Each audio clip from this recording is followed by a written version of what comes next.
What used to be manual labor abroad is now robotics. 200,000 Chinese students studying science and engineering and technology. The Trump administration now wants to expel. Now the America is saying, go back to China. China's overjoyed with this. What's going to happen with the new technology when we live longer? Well, they found there's a problem that people are not dying fast enough.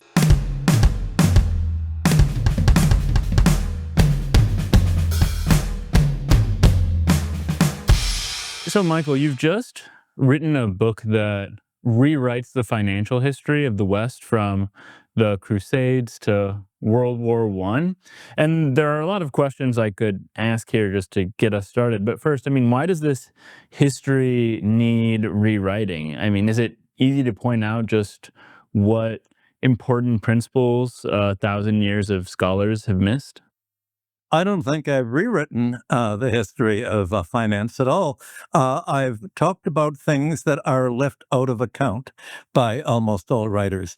Uh, I remember when I was in sixth or seventh grade, we had to read a book, Medieval Days and Ways, and it was all about knights going on crusades, just like in the Hollywood movies, to save the Holy Land. It was about serfdom and feudalism.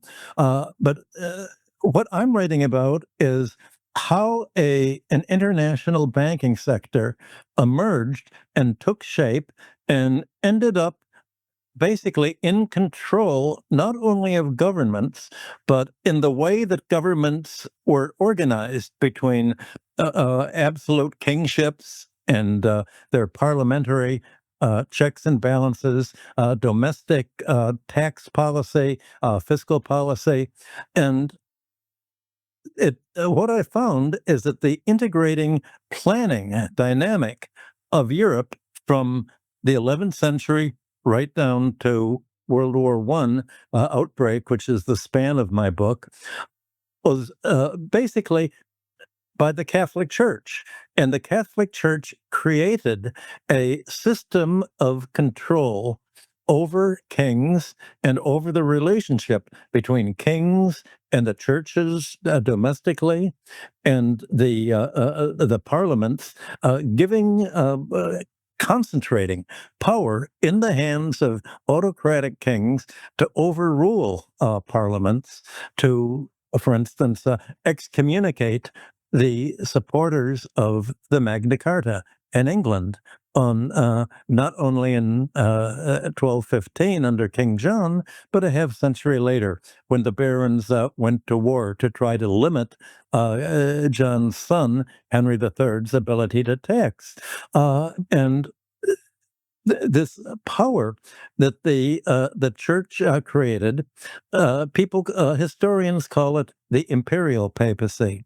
It was a drive by the papacy in Rome to control all of Christianity, including especially to take over the what had been the center of Christianity, the in Constantinople, the Eastern Orthodox Christianity.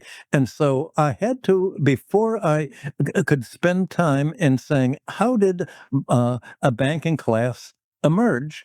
I had to explain what the Roman Church's strategy was in creating a system of control over other realms, how it organized the Crusades, and how the Crusades weren't primarily against the Holy Land at all. They were against other Christian countries, especially against Germany, that wanted to be independent with the king appointing his own bishops. It was against the Cathars in the Albigensian Crusade, where the song Dominique, Dominique, the Dominican Inquisition basically tried to destroy eastern France on behalf of the northern Normans. And I had to go way back, not only to the spirit of uniquely Roman intolerance of other religions, such as the northern Germanic religions centuries earlier, how the church asserted its authority over kings, and what led to to all of this. So that I had to write 2 chapters on how the reformers in the church came, beginning in the 11th century, to take Rome and the papacy, which was a backwater controlled by local aristocracies from sort of the Roman suburb of Tusculum.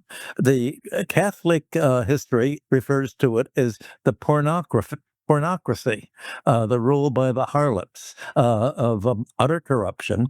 Well, in response to this, the reformers, mainly from Germany, by King Otto and his successors, said, if we're going to reform the Christian church and make it Christian instead of just owned by particular families for their own economic benefit to provide sinecures, we have to basically exclude all secular control over the papacy. We have to exclude the laity. We have to insist that the papacy does not become hereditary by these families just passing it on to their relatives or their supporters. That requires celibacy, which is something that you don't find in the rest of Christianity. And they essentially, the reformers were idealists, and by an idealists, they ended up insisting on total control over all Christianity. And there were 5 patriarchates in the 10th century. The largest was Constantinople, but the others were all in the Middle East. There was Antioch, Jerusalem, Alexandria, and Rome. And the Roman papacy set out to say, we've got to dominate these countries, and we've got to dominate secular society so that we can impose church rule, Christian rule, on all of the kings. And to do that, we have to control the appointment of bishops. We have to take the power of local kings in Germany and anywhere else in our own hands so that we appoint the bishops who are in charge of collecting taxes and what they do with it and sending the money to Rome. And so the whole organization of Christian reform in Rome took the form not only of an antagonism towards all secular realms and all the other patriarchates of the church, but it was basically financial in nature. Well, the papacy had a problem. How do we create and enforce our control over these countries?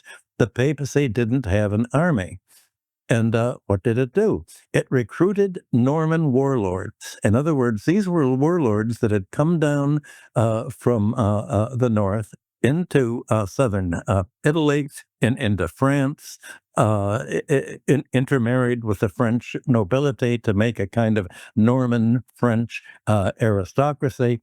The popes made arrangements with warlords, starting in the mid-11th century with Robert Guiscard in southern Italy and Sicily, and said, we will make you the king of Sicily, but you have to pledge fealty to the papacy. You have to be our fief, basically, and you owe everything to us, and you'll have to pay the revenues to Rome. And if you do that and act as our fiefdom, then we will let you conquer Sicily and southern Italy.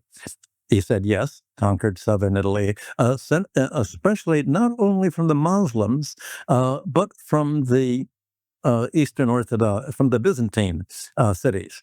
Well, a few decades later, there was another warlord, William the Conqueror, and the Pope made an arrangement with him to we will bless you conquering England, but you have to remember you have to pledge fealty to us. You have to act as our agent, basically our collection agent. You have to send the money from the local churches, Peter's pence, to England. And so William the Conqueror had his own army right across the Channel in France and conquered England. And so basically, this was the kind of deal that the church made with warlords, and soon they tried what became the imperial papacy tried to extend its control over um, France, Germany, other areas. And the way that they did it was to start the Crusades, ostensibly to help Constantinople resist the invasions from the east. Ultimately, the Turks overthrew Constantinople, but the idea was to recruit Christians, and especially the warlords, to get them out of Italy, out of threatening the papacy. How do we send them somewhere outside of Western Europe? Let's send them to Constantinople to protect it, and then down into the Holy Land. Let's send them to the Middle East, and then they won't trouble us. And as it happened in the middle of the 11th century, the Vatican broke ideologically and theologically from the Constantinople, from all of the Eastern churches. That was called the Great Schism, and they insisted in obedience. And the Roman Church said, we have the right to appoint the Roman Empire, such as the Pope said, blessed Charlemagne in 800 by calling him the Roman Emperor. Well, there already was a Roman emperor in the real Roman Empire, the New Rome of Constantinople. And obviously, this caused a great tension between Rome and Constantinople, and the problem was, how do you somehow absorb Constantinople under the control of the Christians? So, as it happened, the Byzantine emperor asked the papacy for some military troops to help defend against the East by saying, if the various groups that are attacking us from the East conquer us, they're just going to go right into Western Europe, and they're going to attack you. So the Crusades were mounted, sent to Constantinople. The Normans individually tried to just begin grabbing Eastern Orthodox lands in the Near East. They said they were going to liberate Jerusalem, but Jerusalem didn't need any liberation. It was administered by Muslims who conquered it soon after Muhammad started Islam, and Islamic rule was tolerant. The Christians were allowed to coexist, Jews were allowed to coexist. There was no intolerance. The the whole period. And in fact, if you look for thousands of years, ever since the Persian Empire, empires had been tolerant of religious minorities and ethnic minorities as long as they paid tribute and as long as they lived within the laws of the land. Well, when the Crusaders arrived in Jerusalem, they immediately began looting it. They began killing the Jews, killing the Muslims, and also killing many Christians, and just apparently made a whole disaster. This led to some consternation among the papacy and among the leaders of various countries. Well, meanwhile, Germany said, we don't want a part of this. Germany had been trying to make its own arrangements with the Constantinople because the king of Germany was nominally the Holy Roman Empire and emperor. And of course, the German emperor wanted to make an arrangement with Rome to saying, all right, we're the Holy Roman Empire of West Western Europe. You're the real Roman Empire of emperor of the new Rome. So maybe we can make an arrangement. The Germans were the reformers of the papacy. They wanted to make Christianity part of their normal life, even their military life. They wanted to appoint them to civil jobs. As soon as the First Crusade was finished, the papacy began to say to want to attack Germany and attack almost any kingdom that resisted papal demands for financial control by controlling the bishops and the clerical officials. And the Normans had an army, but they needed money. And this is what led the church to realize that if we are going to retain a Norman army to go and conquer England like Robert Guiscard or William the Conqueror on our behalf as our fiefs, we have to raise money. And they organized banking, and by the 12th century, you have the chroniclers describing how throughout England the papacy went especially to Henry III, King John's son, and insisted that he raised taxes on the English in order to pay debts to the North Italian bankers and bankers right across the Alps called the Cahorsines from Cahors. And needless to say, the Parliament opposed this demand that England take on a domestic debt in order to fight the wars. And the popes were tried to work on Henry and say, look, the Germans have a lot of supporters. For instance, now in southern Italy, although Robert Guiscard has gone on with other Normans to begin conquering Byzantine lands in the Balkans and what was Yugoslavia, we need to fight the Germans there, go into debt.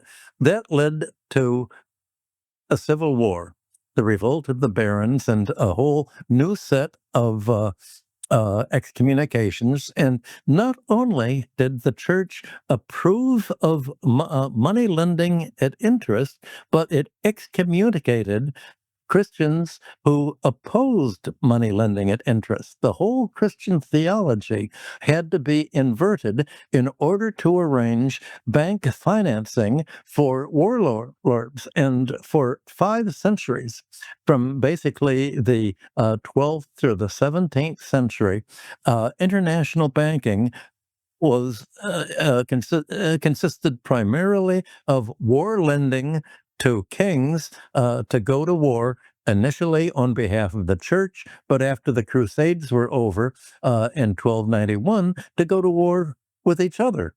And this war lending took on a organizational principle of its own. And just as the popes had imposed autocratic kingship, saying parliaments have no right to question the divine right of kings, at least when they want to go to war for purposes that benefit the imperial papacy, the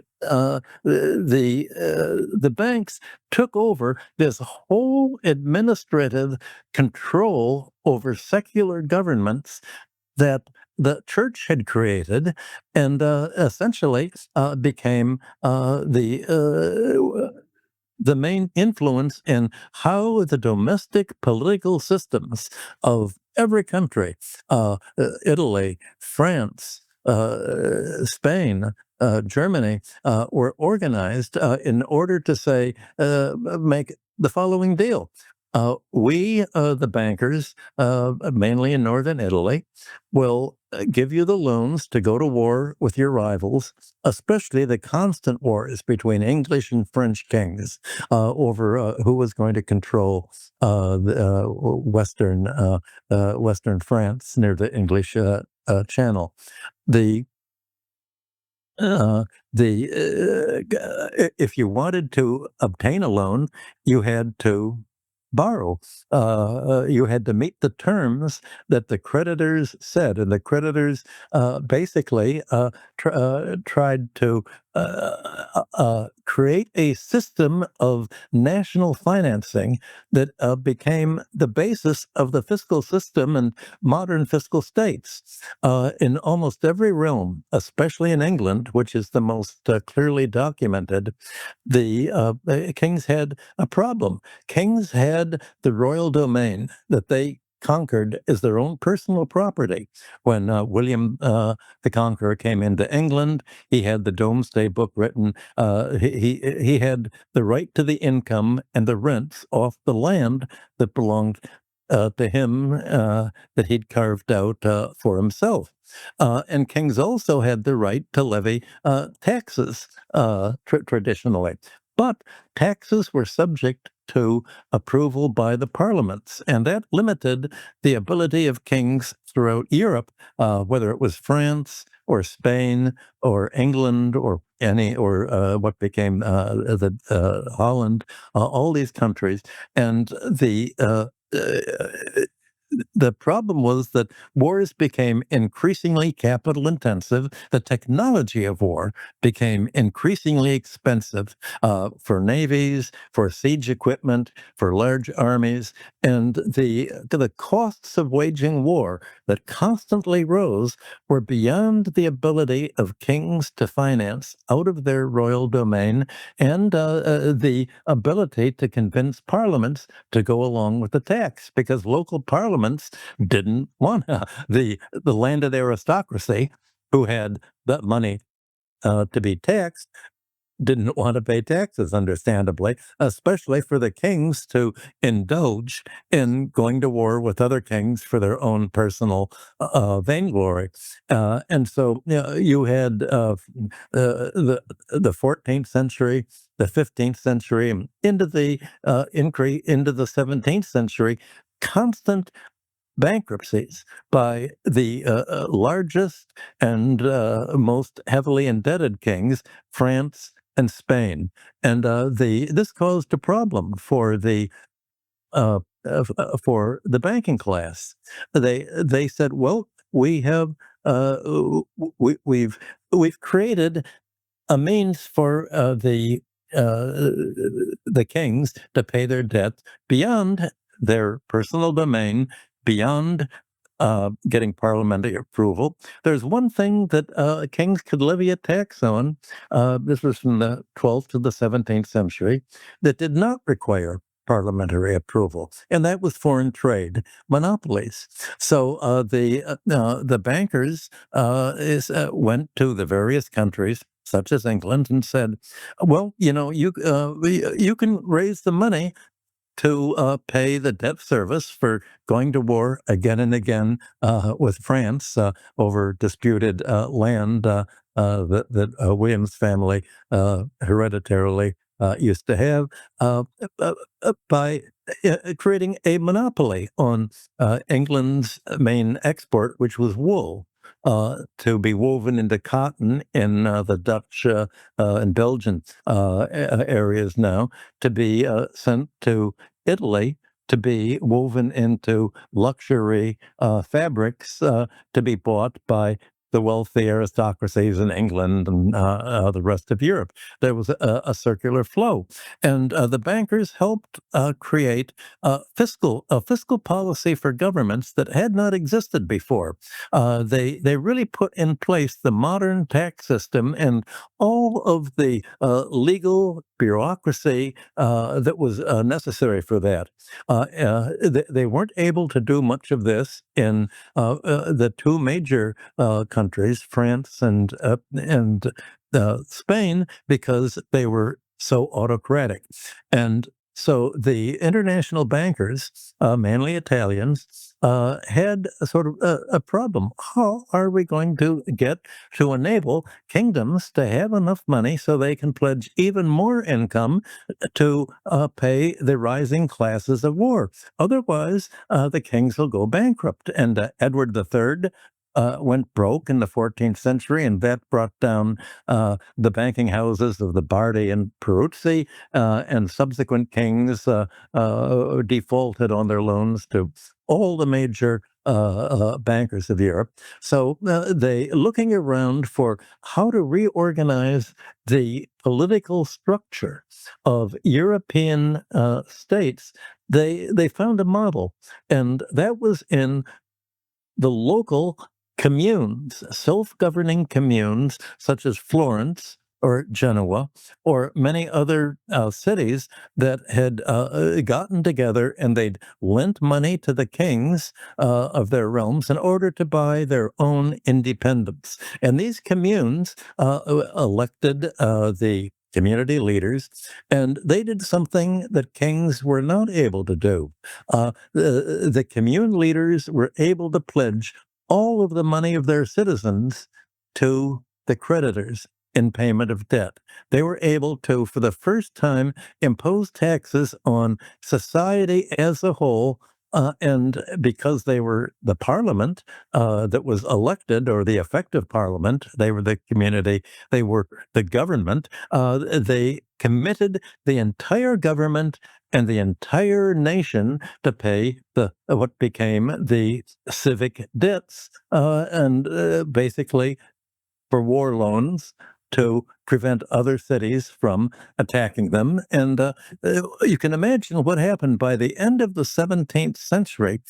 This enabled the Dutch cities and city-states, Belgian city-states, to get together to create the nation of Holland. And they were able to, by pledging the entire national income of these states, they could offer the banking class much more risk-free collateral, the wealth of all of their citizens, for loans. So this became even more pronounced after the 1888 revolution in England, where the Dutch king England appointed a Dutch king, a Whig parliament, and essentially were able to create what economic historians call the fiscal state. And the whole idea of what is a state, we think of it as being politics or fighting politics, but the states that were created beginning in the late 17th century were essentially created as a vehicle for collecting taxes on behalf of the international banking class. So the bankers worked with these new states to create a tax system, to extract as much as possible, to create monopolies to sell off, to essentially begin to privatize as much of what was the public domain as possible. You had really the beginning of privatization. You had the beginning of financialization of the economy as a byproduct of taking over the financial sector, the bankers taking over civic government in all the governments of Europe. And it really was the late 17th, early 18th century that created modern governments as we know it. So if you're looking at, suppose you're now turning to how does any of this appear in any of the histories of finance? Well, you almost all the histories take a microeconomic approach, not a political macroeconomic approach. Rome had to justify this inversion of the long-term Christian opposition to usury by somehow justifying lending, and especially justifying war lending. Well, that was the job of the 13th century schoolmen, the intellectual class of the Roman Catholic Church, and they developed a new word. Interest is distinct from usury. No ancient society, no earlier society had a different word for interest from usury. But the schoolman says, well, there is interest as opposed to that is permissible as opposed to usury. We're not going to justify usury, but interest is something that, well, we want trade to be able to occur. The merchant we has to provide credit for the trade. Or if you're a cultivator on the land and you're a landowner and a wealthy duke, you're going to need financing for to create the harvest, all to be paid on the end of harvest. You're going to need trade credit. You're going to need all of this. And so the schoolman said, well, what's fair? Well, for instance, a lender has a right to make enough living to lead a normal life. Okay, that's clear. And if a lender, a merchant, almost all the bankers made their money in is foreign traders, as merchants, because the church said you can charge usury, but you can charge a foreign exchange fee. Called agio. And so most of the money that could be made legally by merchants was in foreign trade. And instead of charging interest or usury, they charged an agio, foreign exchange fee. Well, with that sort of logic, the churchmen said, okay, well, also, if a lender lends money to a borrower and doesn't spend the money on making his own mercantile trade, then he's losing an opportunity. Economists call this opportunity cost. And if he's sacrificing this opportunity, then he deserves compensation for the time in which he's not using his money to make a profit for himself. So that's okay. And also, what happens if the debtor doesn't pay on time? Well, there's a late fee. So, of course, the debtor has to pay a late fee. Well, as it turned out, we have the documents for the kind of loans at the time. The average interest charged was 22%. And the late fee was also 22%. Now, you'd think the late fee was, suppose you make a loan for a year or so, the late fee would be charged as you have on your credit card today for the amount of time you borrow the money. But the repayment time on the actual documents that the Italian bankers drew up, and we have them for England, was, well, if you don't pay in a month or two, you owe the whole added 22%, and that's 44% interest. In practice, there were all this loophole saying you get to charge a late fee, you get to make the money that you'd make in foreign mercantile trade. All of this was all on a theoretical, abstract level that actually justified all sorts of loopholes, and none of these loopholes were acknowledged. And the most important thing is that the point of reference for the churchmen was loans that were for a productive purpose to actually finance foreign trade. Well, the countries needed foreign trade. That all seemed to justify. But that's not what international bankers, the banking class, made most of its money on. The banking class was based on war loans. Not once did the churchmen say, well, the war loans are not productive. They didn't really draw the distinction between productive and unproductive loans, productive and unproductive use of credit. They essentially pretended or had a tunnel vision that only dealt with mercantile credit, so that all merchants, anyone involved in trade on an international or local level, could charge interest, and essentially this became a justification for usury. And you had banks beginning to develop and pay their depositors, let's say 5% or so. There were a number of banks that were organized, and they would use this deposit money to lend to governments to go to war with each other, paying 22 or 44%. How was the church going to actually deal with this? Well, for thousands of years, the creditor class had been looked down upon socially. Well, even in Greece and Rome, in classical antiquity, where you had oligarchies developing, it wasn't considered socially nice, and that's something that high status people did to make a loan, because there was a feeling that making a loan was exploitative.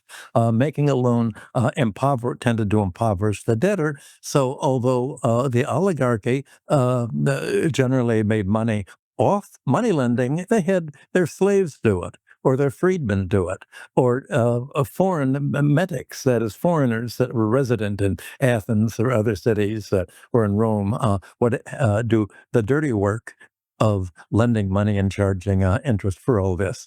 Well, what made the takeoff of banking in the medieval period so radically different from anything that went before was that the major debtors were at the top of the social pyramid. The major debtors were the kings. The major debtors were the church. This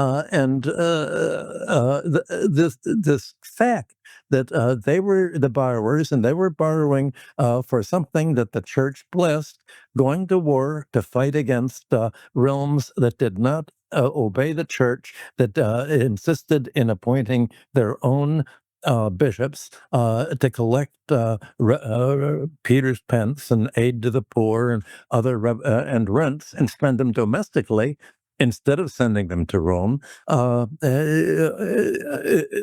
long as they spent their money to go to war, this was considered a good purpose, and so that the creditors, as a class, specifically making war loans, rose to the top of the social pyramid, along with the kings and the church that were the borrowers. So you have the bankers, the kings, and the church, all at the highest status, and very soon there was an intermarriage and a mixture, and you had one of the richest banking families, the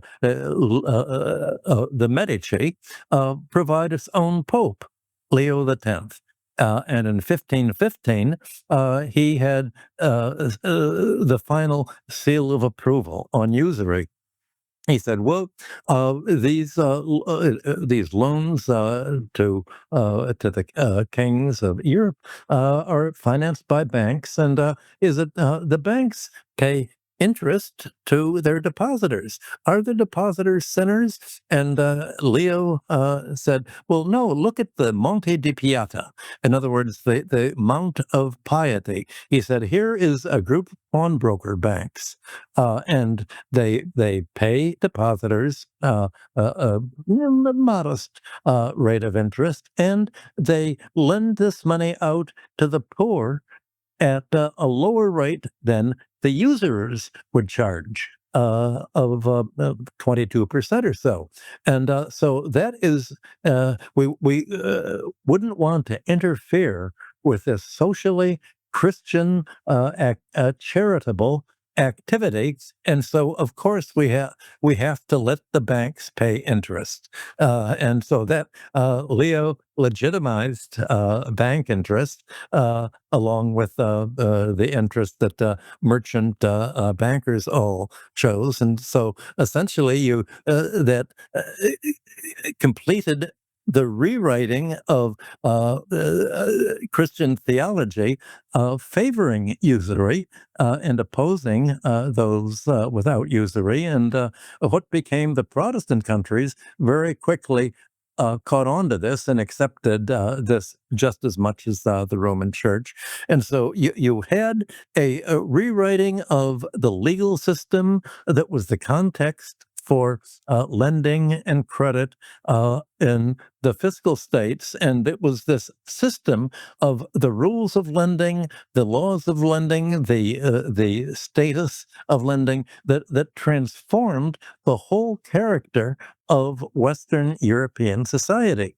And that is a major, that really is not, nobody's tried to write a political history of what is the political strategy of banks in creating a system of government throughout Europe, and in fact, a pan-European system that's the same spanning all the different realms and kingdoms, that is a common means of economic organization. And this was all completed by the late 17th century. Well, there's one thing that you may have noticed in what I've said. There's nothing about Jews in all of this. The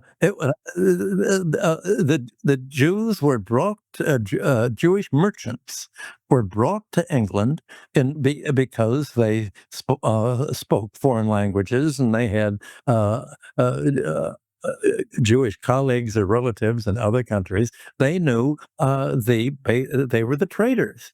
They knew how to organize foreign trade deals, to organize the foreign trade that England and southern Italy and Sicily, everything needed, because the Norman invaders were not businessmen. They were just raiders. They were walking on their knuckles, as they say. So they needed some cosmopolitan group to essentially perform the basic provision of credit for local cultivators in order who needed money to move their crops, local merchants who needed to trade. It was basically, for the most part, small time lending, and we now have scholars in the last few decades have gone over all of the tax rules of English towns, and they found that the sort of bill-shaped curve of the wealth and income of Jewish families was very much like the same bill-shaped curve of the population as a whole. There were some very wealthy Jewish merchant bankers, and just as there were some very wealthy Christian merchants and bankers, and of course, there were all this time there were Christian lenders alongside the Jews, and the church kept complaining that the Christians charged more money than the Jews, or more to the point, the Jews were providing credit at a lower price than the Christians were doing. That was one of the reasons that they were sent out of England. When William the Conqueror brought the Jewish population to England, they weren't allowed to hold land. They had to live in the cities. Similar rules were levied, imposed in France and other countries against Jews, and they essentially were known as the king's serfs. They were essentially working on behalf of the kings. And if the Jewish lender would make money to a domestic landowner, somebody with land, somebody with assets, and wanted to foreclose, well, because the Jewish population was not allowed to own land, the king would have the right to pay and take control of the land. And so there was a wave of anti-Semitism that began by saying, wait a minute, the role of the Jews is to induct the population, and then their wealth is turned over to the king. And this increases the king's power over us, including the power to tax us. And we want weaker kings without all this power. We do not want the kings to be strengthened and use the Jewish population for this. Well, by the end of the 13th century, the kings didn't borrow from the Jews. Instead, they taxed them. Finally, instead of taxing them, they simply grabbed confiscated the Jewish wealth in England and then in France under Philip IV, and confiscating the Jewish wealth. They said, well, the Jews don't have a function anymore because they don't have any more money to lend, so we don't need them. They were expelled not because of usury, but because they were not performing a usurious creditor function anymore. And they played, being expelled, they played just about no role at all in this development of Christian banking. And this the focus of most financial histories, especially in the popular mind, that somehow banking developed out of Jewish merchants and making petty loans and getting rich off lending and trade in the medieval time, leaves out of account the vast increase in Christian banking and Christian wealth, and the degree to which this went together with anti-Semitism, and even within the Catholic Church, the popes opposed the Jews by saying, just as we want one rule for the Roman Church over Constantinople and all the Christian churches, we want one rule of the Christian church over all society. The Jews have their own courts. Well, of course, the Jews had their own courts because that was given to them as in order to conduct their trade and their mercantile activities. And so if you're going to have one law and one set of courts and one system that's universal over everything, and again, the Christians kept calling themselves the universal or Catholic Church in Rome. And by universal, they meant every other Christian church. The 80% of the other Christians are our enemies, and we are going to conquer them. That was their idea of being universal. It was an aggressive, it was the imperial papacy. Well, this desire for control, this intolerance of other religion is developed uniquely at the hands of the Roman Church. And I explain how this goes way back to the many earlier centuries, 5th, 6th centuries. It was a mentality of intolerance throughout that led to this desire for control, that led the church to create this sort of universal system of law codes, of bureaucratic organization, of banking, commerce, trade monopolies, ownership that shaped the modern states. And all of this, all of this motivation and the somehow transformation of what began as a kind of Christian idealism, imperialistic as it was, into a means of control by the financial class as a means of organizing the state as a primarily fiscal entity to act as the collecting agent for the international banking class. This has been left out of account. I didn't mean to give a long answer to your question. That was more than 5 minutes. I'm always, and I've said this before when we've spoken, I'm always amazed by your ability to give these very long and detailed impromptu lectures, and you have not disappointed today already. But one of the things that jumped out at me, that I didn't know, now that I'm doing virtual interviews again, at least in part, I've got my animals making appearances. But uh, one of the things that jumped out at me was that it's funny that Leo the Tenth, the marriage, as you kind of put it, of banking families, royal families, and the church was responsible for the infamous indulgences. Well, that's true. Leo, his family being at the top of the Florentine aristocracy wanted to become a patron of the arts, a philanthropist, and what he wanted to do was rebuild St. Peter's Basilica in Rome. And this was the great artistic endeavor of the Renaissance. You had all of the great Michelangelo, all of the great Michelangelo designed the rebuilding of the basilica. There, I think Raphael. There, all of the great painters were designing it and painting it, and it was the great artistic creation of Florence at that time. Not to denigrate Brunelleschi and all the other great architects and people there. Excuse me one second.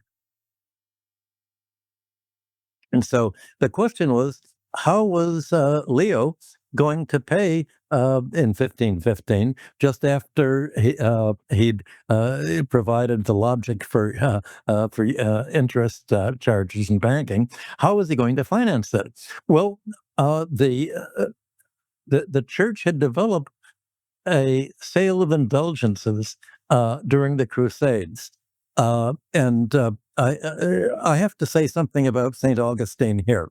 Uh, I mentioned that by the time of not only Leo, but already in Augustine, the Christian church had come to really fight against, I won't say hate, but just fight against everything that Jesus had stood for in terms of the debt cancellation, especially what bothered and troubled the church and blocked its ability to raise money was the Lord's Prayer from Jesus' Sermon on the Mount. Forgive them their debts as we forgive our debtors. The church used the fact that there was an ambivalent development, a metonymy of language. Originally, the word for debt was the same as sin, and the reason goes back to very arcane times. If you were a member of a very early community in the first or second centuries of our era, even before. And it goes way back to Babylonian time, to the Near East, for thousands of years. If you were belonged to a community and you hurt somebody, you injured somebody, you broke his arm, you put out an eye, or even worse, you shaved off his mustache or beard, which was an insult, or made a joke about him, that was an injury. And that was called, for the injury, society had to make a choice. How are we going to avoid a feud? If one person pokes out somebody else's eye, how are you going to have his family not fighting the family of the aggressor? You'll have the Hatfields and the McCoys, all a situation like that. Well, the solution was to pay a fine. And the fine was called the debt. And so the payment of this injury to restore the peace by paying a fine, you said, "All right, we've made restitution for the injury. We've redeemed our debt to you. You don't have to put out the eye of one of our members. Here's the payment." And you have from medieval Europe all sorts of price schedules that had to be paid for each kind of an infraction. every kind of injury. So these payments for uh, sins, that is, for offensives. A sin was an offense against society. Was the word for that was debt, and that came to be used as the same. So, and we have the all of Jesus's speeches. His great objective, as I've discussed with you on one of our earlier interviews about the whole idea of debt cancellation and the Jubilee year. Jesus, in his very first sermon, said he had come to restore the Jubilee year and bring about a debt cancellation. That was, and in the Greek translation of the Aramaic text of what Jesus wrote, the Greek word was very explicitly monetary debt, not sin. Well, the problem is, let's fast forward into the fourth and fifth centuries of our era.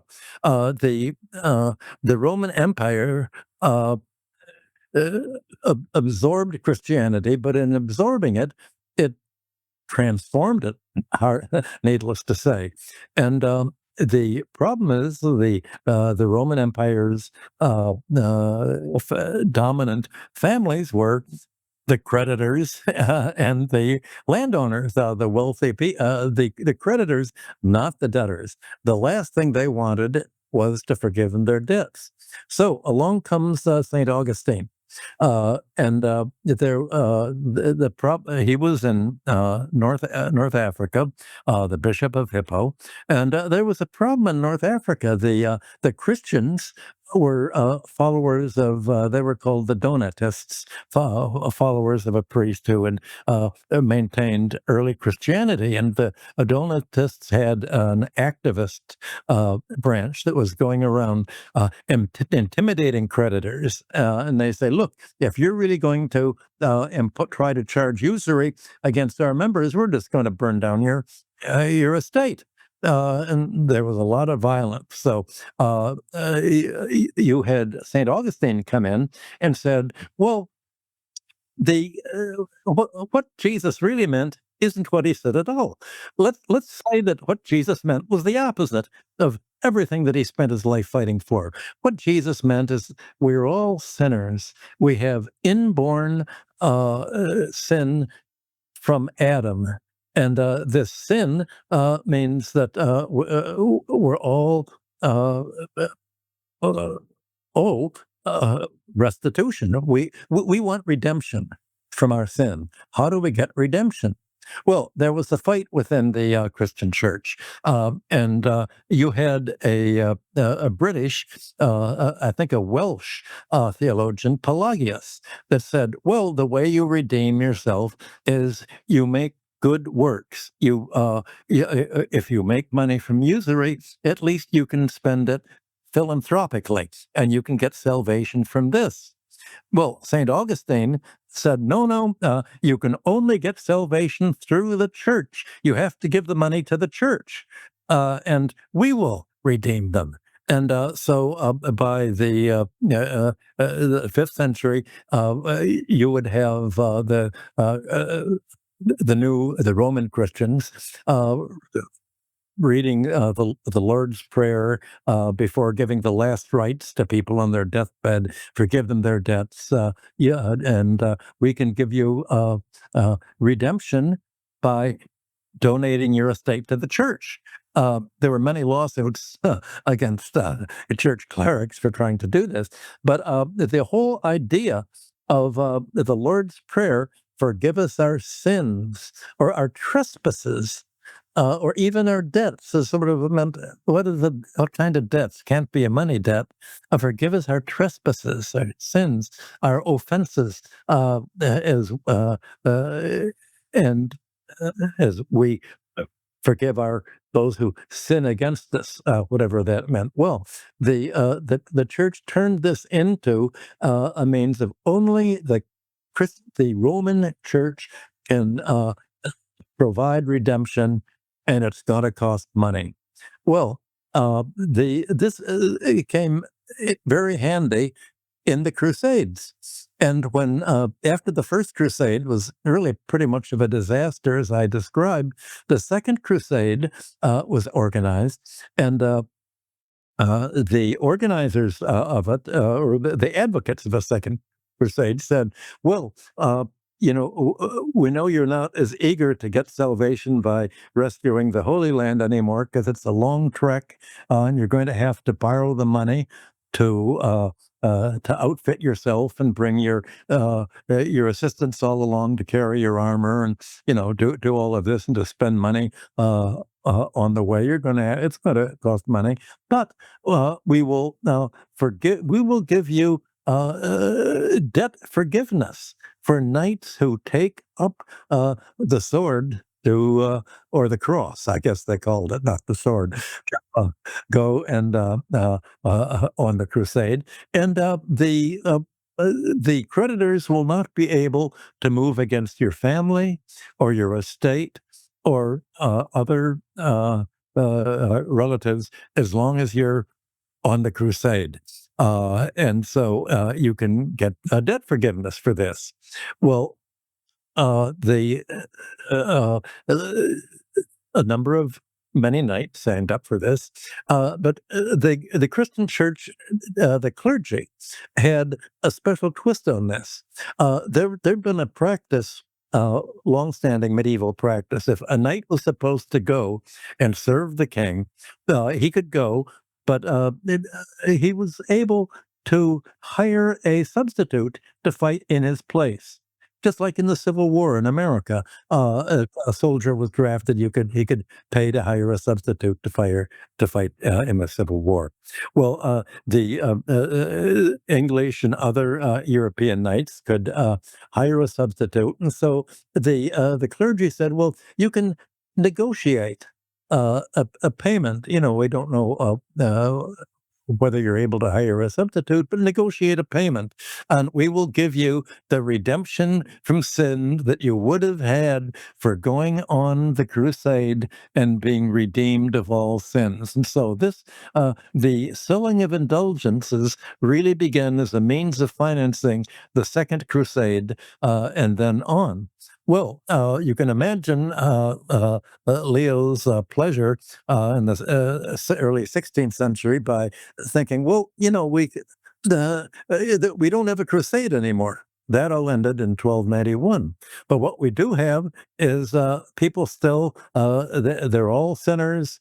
They all have the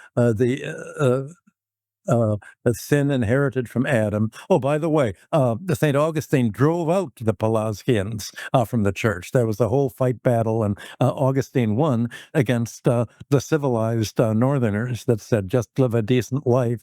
And the church said, no, only you can have a life through us, giving your money to us. The poor is the poor churchmen is the clergy were all poor because we're helping the poor, so we are the poor. So in giving money to the poor, giving money to the church, Peter Brown, the biographer of St. Augustine, has described all of this in great detail, and it's a little accepted history by now. Well, what Leo discovered is, well, we can still sell indulgences, and he wanted to raise money, especially in Germany, because that was the most civilized part of Europe. That was the most progressive part of Europe, and he had sent uh, uh, uh, church leaders there to literally sell indulgences. This was the origin of the Catholic passport to heaven, as it was called when I went to school. And they were sold, and of course, this became such a trivialization, such a secularization of what was supposed to be the most basic element of Christian theology, the sins of Adam inherited by humanity, and you have, instead of created by creditors making predatory loans to debtors, it was all of humanity, not just the creditors. The and So they began to sell them, and Martin Luther took the lead in opposing all of this, saying this is just corruption. The church is corruption. They're selling theology. They're selling redemption. The church is just basically a money making bureaucracy. And this his protests spread out throughout from Switzerland, throughout Germany and the northern countries, and that led, as you know, to the Protestant Reformation, where they all broke away from the church, saying the Roman Church is hopelessly corrupted, and it's all about money. And we're trying to restore the original spirit of Christianity.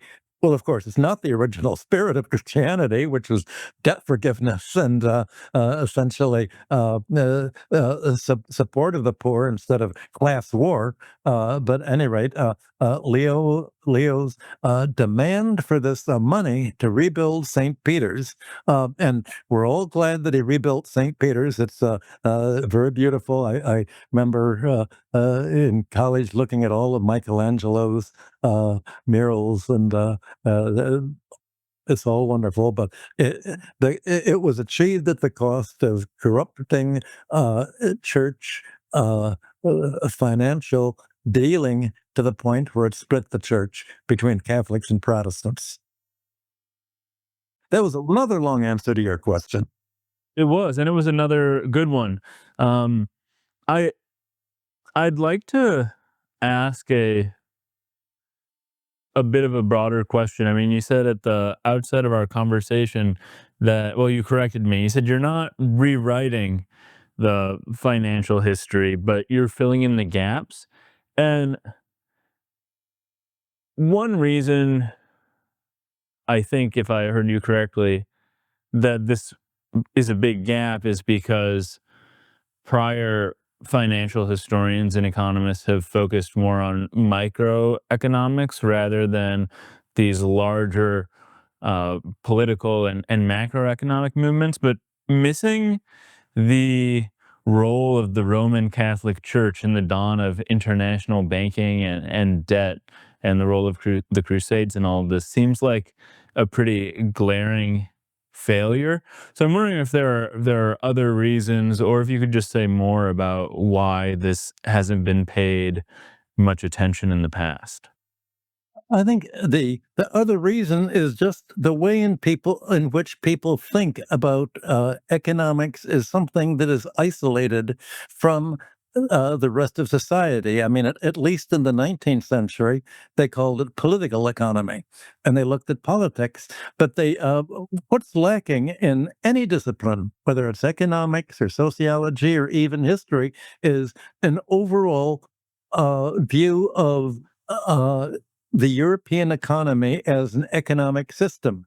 And if you look at Europe as an integrated economic system, I mean, first of all, as an integrated system, you realize that the first integration was the church bureaucracy, and then the church bureaucracy needing financing and creating a banking class that became the new organizational principle. Well, the economic uh, historians don't talk about anything beyond merchants and foreign trade, and there'll be well, here's how much, how the debt rules were, here's the public debt of England, and here are all of the defaults, here are the debt ratios of debt to income. It's all very technocratic, but they leave out the political dimension altogether, and historians leave out the economic dimensions. And I think we've discussed something like this in our first interview, where we talked about the work that I did in Sumer and Babylonia in the Bronze Age Near East. The Assyriologists sort of looked at all of the documentation that they had, and 90% of all the documentation is debt documentation. But they weren't economists, and they didn't want economists to be a part of their discussion because the economists all had their own ideological agenda. Based on modern worldviews, which are not the Bronze Age worldviews. Well, uh, so historians of the medieval period are very much the same. They leave the economic details to economists because it's own field, going over the tax records, who owns what, going over the debt records, who owes what. There'll be talk about, yes, kings went bankrupt and they brought down various banking houses. So we know that there were bankruptcies, and now we have the creation of the Bank of England. On debt, we have the growth of banking. We can trace that. We can trace who owns what, who are the big creditors. We have the documentation of the big English Christian creditors, like Gade or Gade was one of the big creditors. We have all these individuals who made their money. We know there have been a lot of studies of the Fuggers who lent the money to essentially to people who wanted to either become the emperor or become popes. Everything is up for sale. That politically, religiously, people would go into debt to do this. So we have all of this, but nobody has put together a system, and it seemed that studying the medieval debt is just okay. Look, we have again and again debts that couldn't be paid defaulted, but there wasn't a study of how did the international bankers deal together with this in order to create a system where they could gain control of the government. Well, by the 19th century, you see this very clearly. You had new independent countries. Haiti bought its independence from France. Mexico bought its and became independent. Greece borrowed money to get its independence from the Ottoman Empire. In North Africa, you had Egypt becoming independent and borrowing money. You had Tunisia borrowing debt. Well, all of these countries defaulted pretty quickly. As soon as they would borrow, you could see that bankers thought, here's a brand new market, and it's a high-paying niche market of risk loans to newly independent countries. What do we do? Well, all these countries defaulted, and something similar happened in every country. The creditors, after the defaults by Greece, Tunisia, Egypt, Haiti, the creditors imposed a monetary authority. Sometimes it would take the form of a central bank, sometimes an authority. It was sort of like a miniature international monetary fund to be appointed by the government, take control of the government apparatus, and take control of the tax system, and use the monetary authority to say, well, now the government's defaulted on the debt. Now we're taking over the government. We are appointing who's going to be who will be the political administrators, what they will administrate for, what they will tax for. And the first priority ever since the 17th century through the 19th century was to pay foreign creditors. And that priority took precedence over spending money domestically to develop their own economy. So you had the equivalent of austerity plans imposed on all these countries by literally the monetary authorities imposed primarily by Britain and by France, who were the two major creditor countries, joined often by Germans, creditors, and other sort of the industrial creditor nations of Europe acted to support their financial class taking over the political administrations from everywhere from what had been the Ottoman Empire to debtors all over the world to operate. Control their economies, including their military policy, their policy toward the Ottoman Empire, towards Russia, towards others, all to serve their own foreign policy. And you had a symbiosis between the international creditors class and the governments of the major industrial countries of Europe. Again, England, France, Germany, to administer what later became called the Third World and today is called the Global South. You had all of this, the whole logic of the International Monetary Fund imposing austerity in order to pay foreign debts. All of this was taken over by, again, what are called fiscal states. And if you think of the state not as supporting the democratic interests of what people vote for to develop their own economy and make their lives better and raise living standards, the financial sector in every country overruled democracy on behalf of the international creditor class. And I explained how this occurred in the 19th century in other countries and in the United States with creating the central banks. And the final culmination of this creditor control over countries was to separate central banks, meaning the monetary authority, from the government, taking control of the tax system, meaning what does the government spend money for? This is the argument we're having today with the U.S. In the budget that the Republicans have put before Congress. What will money be spent before? That's what determines how economies allocate their resources.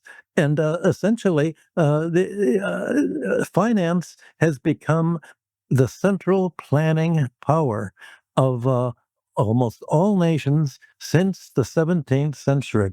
And this central planning power is aimed at paying foreign creditors debts that accumulate at compound interest, growing exponentially, beyond, causing a diversion of taxation from what democratic populations would like to vote for developing infrastructure, for maybe public medical care, education, to forcing governments to essentially to do what Margaret Thatcher and Tony Blair did, sell off government enterprises and using the money that you get from privatization to pay the creditors. You have the creditors running governments. Well, as long as governments describe themselves as it's all, read any, what the school kids are taught. It's a democracy. You vote for what you want.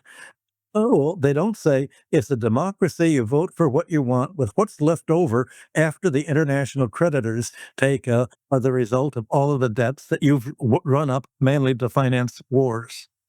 Because debts today, just like in the 12th and 13th and 14th and 15th and 16th and all subsequent centuries were war debts, that's what public debts are. They're war debts. Now, true, they're not only military war debts, now they're the class war debts. you could say, but it's all this debt service. Well, you're not going to have the political theorists start by saying, well, if we're describing, what are governments all about? What's a democratic government? They're not going to say, well, a democratic government is a government that has met the demands of international bankers to give first priority in the tax system, first priority in what the taxes are raised for, what governments are going to spend money on. The first priority is to pay us, the international bankers. Where does that fit in to the idea of governments as democracy and everybody's going out for votes? As Mark Twain said, if voting really mattered, they wouldn't let you do it. I haven't heard that one from Mark Twain, but it's actually pretty amazing. Uh, Now, before we continue though with this line of thought, since you brought up the Republicans' budget, and I have a an economist in front of me, I would love to hear if you have any general thoughts about it. Well, it takes from the poor and gives to the rich.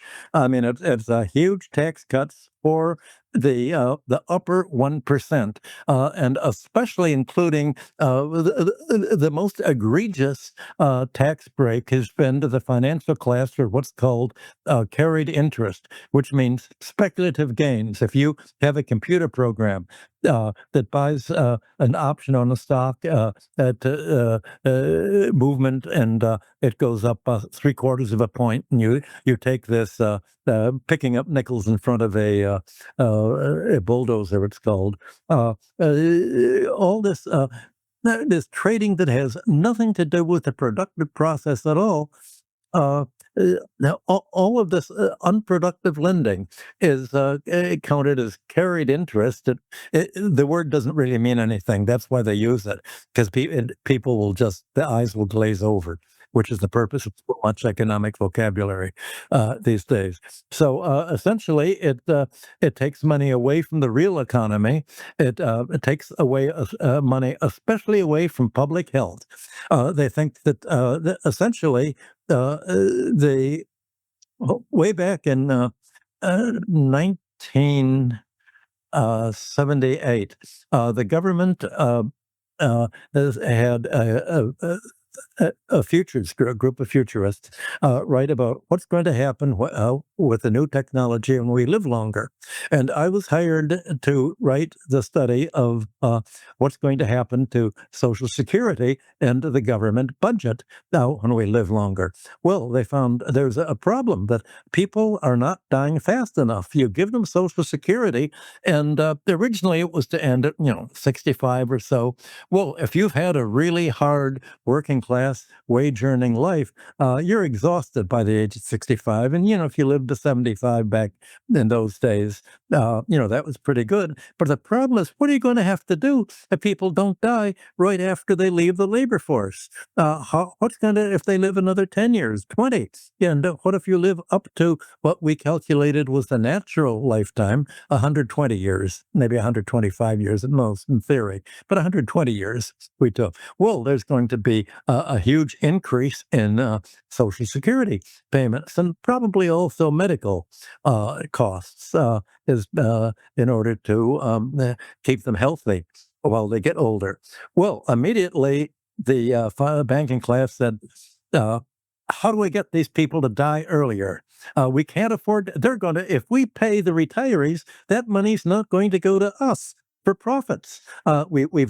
We cannot have a medicine that is going to cure diseases to enable these people to keep on living and taking our money, that we should be getting. And essentially, you have, this is what is so awful about American health policy. For instance, the largest killer of men is heart disease. The second largest is prostate cancer. Men in America are told, the official agency is, you stop testing people at 70 for prostate cancer. Well, that's just when it's beginning to develop. So you don't want to test men who are going to get or over 70 who might have prostate cancer, you're going to let this be the second major killer in America. Well, I was talking to a Brazilian about this a few weeks ago, and he said in Brazil, everyone over 50 has to, by law, has to be tested for the PSA, to see whether you have any prostate cancer. That's how you can see the COVID. They've cut the budget has, especially the cuts by Elon Musk, have cut back all of the testing for wastewater, for COVID, for all sorts of diseases. You've seen the COVID epidemic worse in America than anywhere else. You have American living standards, other living standards of the rest of the world are going up. Americans are going down. That is because essentially the financial class, the 1%, says, we paid our wage earners enough when they're alive. Let them live 5 or 10 years, but if they live more, they're taking our money.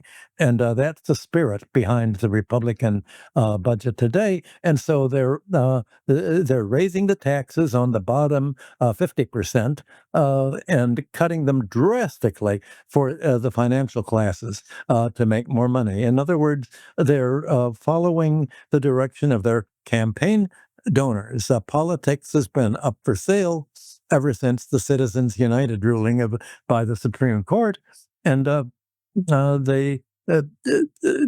financial and real estate and insurance sectors, the fire sector, finance, insurance, and industry, have got what they paid for in the Republican bill, which basically the Democrats would have promoted. I think it's almost identical bill if they would have been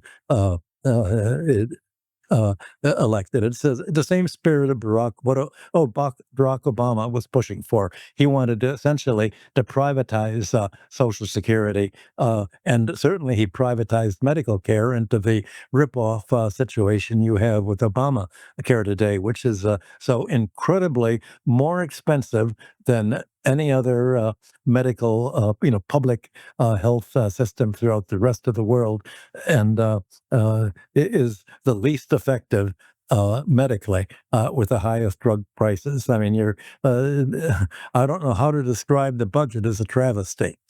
Probably everything that all the words that Musk says, saying it's a disaster, are correct. But of course, he helped make a disaster by all of his doggy cuts. Well, this is a minor detail, but one of the things that I have to ask about is what exactly is the natural lifespan, and how was it that you came up with 120 years or even 125? Just because I've never met anybody that's that old.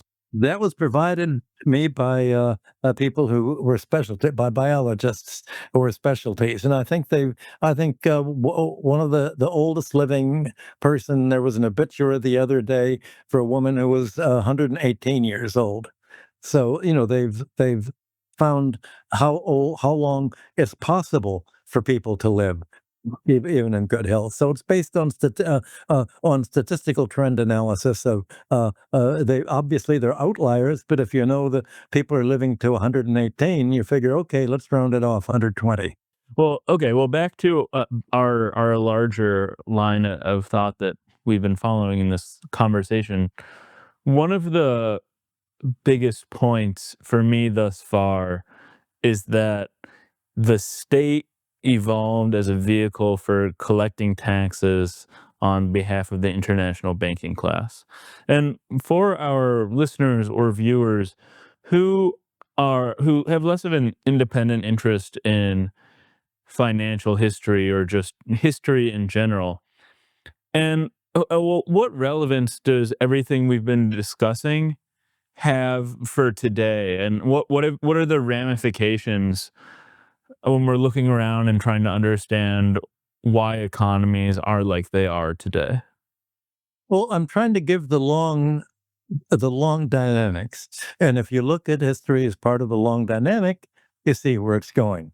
And if you realize how the character of the state has been formed from the inception of the modern state as distinct from royal autocracy, has been that the modern fiscal state, in putting fiscal policy in the hands of the international banking class, is very different from not only the self-image as democracy of being self-ruling because it's controlled ultimately by the foreign banking class, by the financial sector as being something independent from the production sector of the economy. Most people talking about, how do economies evolve? And they look at, well, there's technology, and that gets more and more productive as their inventors come in and their developments, fertilizer,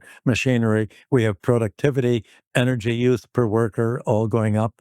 Uh, they're looking at a materialist approach to history, but this materialist approach leaves out debt and the financial sector altogether. And if I taught international trade theory at the graduate level for a few years at the New School in New York, and all the trade theory is all based on it's all barter.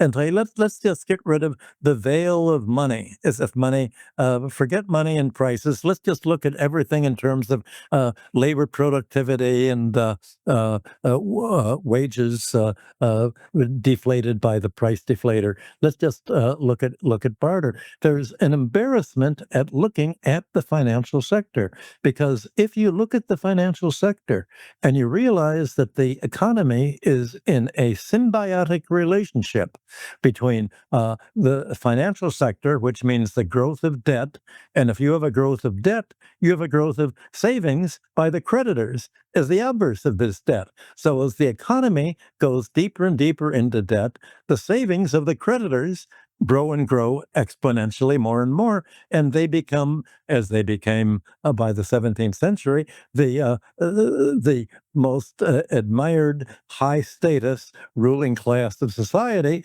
Then you're leaving out of account what you say, well, that's not part of the production process, that's the financial process. And economists say that's a veil. Their slogan is the veil of money. If you look at money, that just complicates things. Well, money is debt.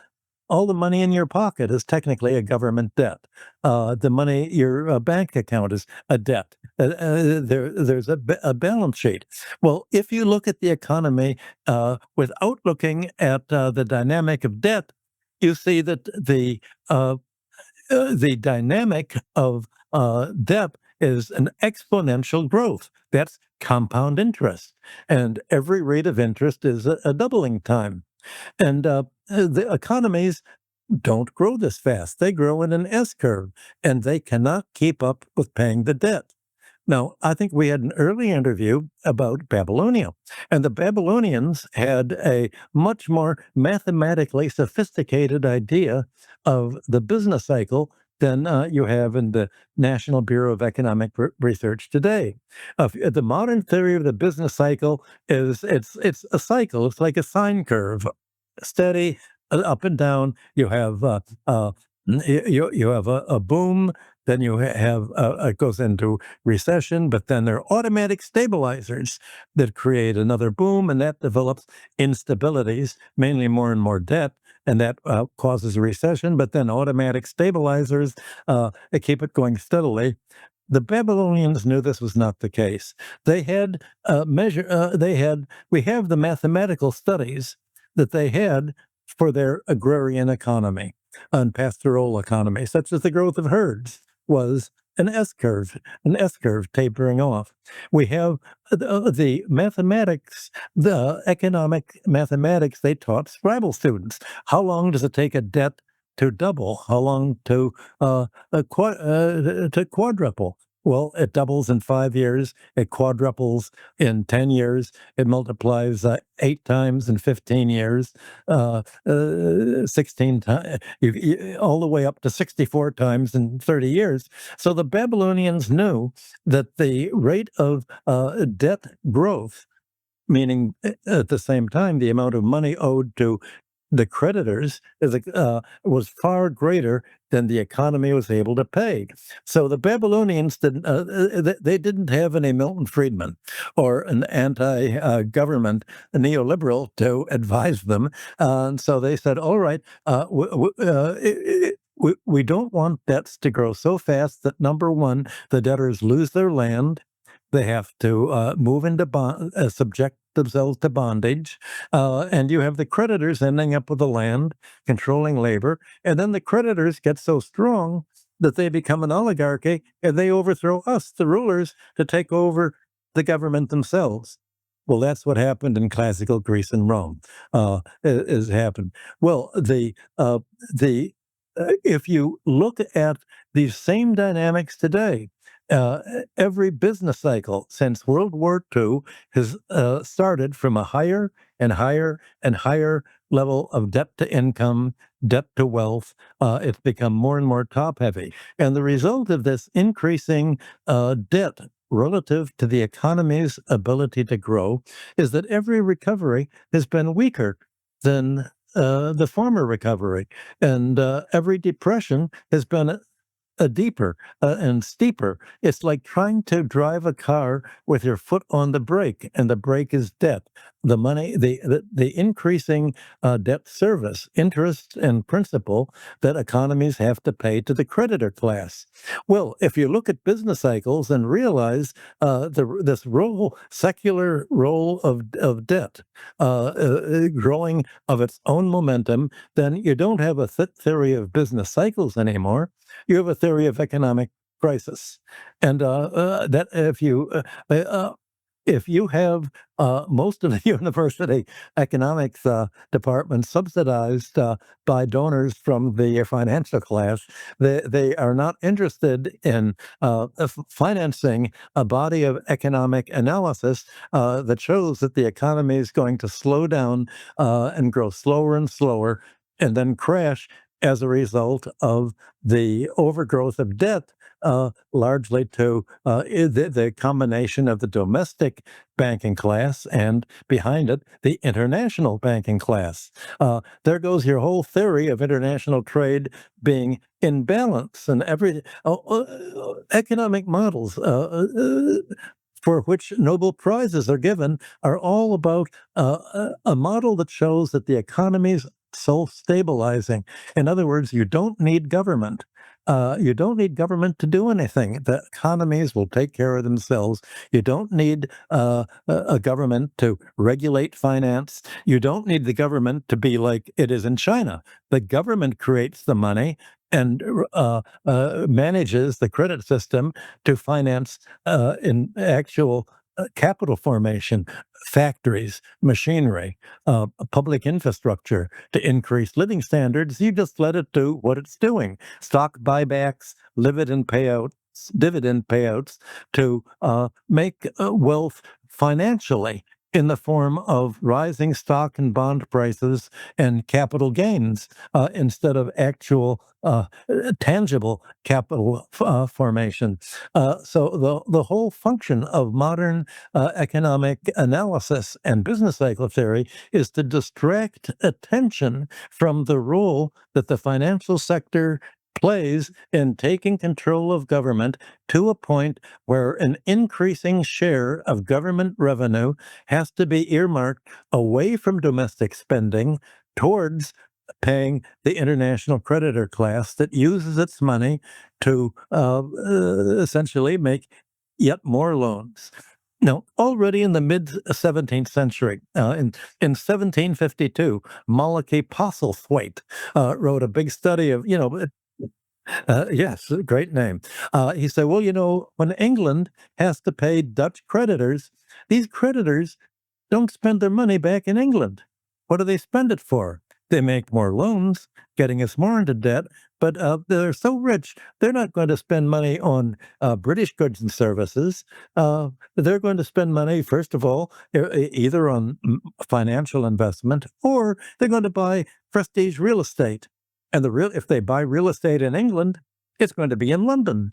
And that's going to make London the center of England instead of, Britain, what we have now. many cities equally growing, and they're going to buy. They do spend a little bit on consumer goods, but these are luxuries, mainly Italian fashions, and so they don't. The creditor classes don't spend money into the real economy. It's into their finance, real estate, and some luxury spending as you find today. Well, then in 1767, James Stewart said pretty much the same thing, that all this idea that somehow the financial sector spends its money back into the economy, so we owe the debt to ourselves, that's all utter fictitious. We, the people, owe the debt to the 1%. They're the ourselves, but they're not really ourselves. So you have the whole economic vocabulary and the models that assume that that economies keep stabilizing so they can grow on and on and on, growing, benefiting the democracy at large. This is a completely fictitious model of what Western civilization is all about. So we're dealing with a civilization issue, and that is what distinguishes Western civilization from everything that went before, from Asia to the Bronze Age Near East. I've done some recent interviews on AI, and one thing that comes to mind right now, given what you said earlier about Social Security and how creditors are interested in people living less long because, okay, they've lived a while, or they've been productive in the workforce, so we'll give them 10 years of Social Security, and then we can let them die. I wonder what you think will happen when AI displaces a lot of these jobs, and people aren't really contributing to Social Security in the first place, or they're not really participating in the labor force. And for that reason, creditors aren't able to extract wealth out of them. How do you see this impacting the economics of the future? Well, it all depends how the AI is programmed. You could have garbage in, garbage out, which is the objective of the banking system and the 1% is to make sure that AI is garbage in, garbage out. They don't want AI to discuss the kind of things that real intelligence would talk about. They want AI to produce a specific result. And if you don't feed in an ability of AI to take account of the whole economy as a broad system, you're not going to get an understanding of how the whole economy evolves as a broad system dominated by the financial class and the growth of debt. Hmm. I'm not sure that answers my question, and might be because my question just wasn't well formed.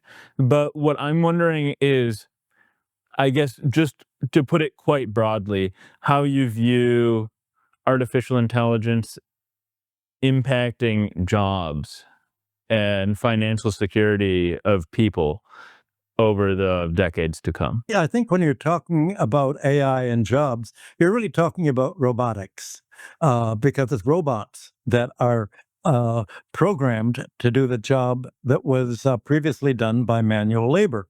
Well, look at the effect of Trump's tariffs right now and the disaster that it's creating for breaking off trade with China.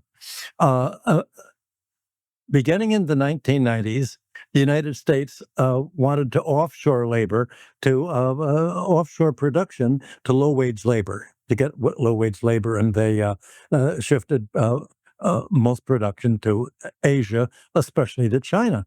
And as a result of which, the United States said, well, we want to concentrate on high value added sectors, and what they really mean is high rent extracting monopolies, primarily in information technology and computer technology and internet, social media platforms that are monopolies. Where that's where all the money's made, and that's where the stock prices have been going up. And they decided, well, manual labor industry is, low profit. We want to shift to a rent extracting rentier economy and move production to China. So the result is that most of what used to be the industrial sector is now in China, and 30 years ago, this industrial sector was mainly, you'd have pictures of well, mainly women on the production line, all working at textiles, at sewing, at doing modern things, even things like screws and fasteners to screw the keyboards of iPhones for Apple are made abroad. Screws. Now, all these were done on a small scale, often by small producers. All of this has been outsourced. Well, all of a sudden, these industries that were primarily manual labor, such as making cars, automobile manufacturing, has now very largely been automated, and you have whole factories that are being automated. But by blocking trade with China from these automated factories, America has a problem. It needs industry is a very broad, bell-shaped curve of various industrial products across the spectrum, and you need all of these supplies together in order to make an industrial production process. Well, what do you do if all of a sudden you've outsourced all of your industry to another country, and then you decide you don't want to trade with that country because that you don't want that country to develop sophisticated information technology like robotics or information technology or what we're talking about. Well, the fact is that China already has all of these things. They're developing it. How can America make screws to make its cell phones? How can America make the most basic industrial products that it needs, not just dolls for children? What used to be manual labor abroad is now robotics, and so the Chinese population that used to work in manual labor is now working designing computers. This whole argument came up in the 1850s and 60s earlier. Marx and Ricardo said that mechanization was going to replace labor now that the power loom had replaced the hand weavers, for instance. And you could see that mechanized production was displacing handicraft labor. That was the big breakthrough of industrial capitalism, to mechanize production, and especially energy became the main input to operate the mechanisms that were doing the weaving and the shuttles back and forth and weaving cloth. Well, what Marx said was it's true that there are not going to be as many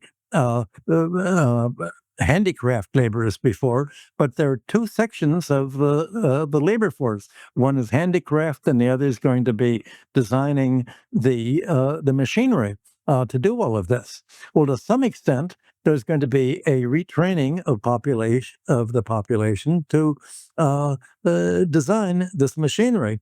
But what the Americans have found is that most people interested in going into the STEM curriculum, the engineering, especially science, technology, engineering, are foreigners, and especially you have 200,000 Chinese students in America, many of them studying this science and engineering and technology that the Trump administration now wants to expel. China's overjoyed with this. It's been complaining about the brain drain to the United States. Chinese students come here, they learn how to develop automatic intelligence, and then they go to work for American firms or for NVIDIA or become entrepreneurs themselves. Now the America's saying, go back to China, go back to Asia, and the Americans, just as Americans don't want to engage in blue collar labor anymore, they want to be part of the professional managerial class. They don't want to study. They don't want to study computer programmers to the extent that they do in India, China, and other countries. So you're having these countries have taken the whole lead in transforming the character of industry in much the way that machinery transformed the character of industry in the early 19th century with the machine looms and all the way through the Ford assembly line to make Ford automobiles. The assembly line was part of it. All of this transformation and new sources of power, electrification of power instead of water power or wind power or all of the earlier sources of power. You're having now atomic power more and more in China, and solar power, natural power, wind power, all sorts of new new forms of energy that are powering the machinery and the calculating machines that automatic intelligence uses an enormous amount of power, much more if they're designed in the United States than if they're the deep seek that you find in China. So you're having essentially one of the effects of to answer your question of automatic intelligence is going to displace labor, but mainly in the West.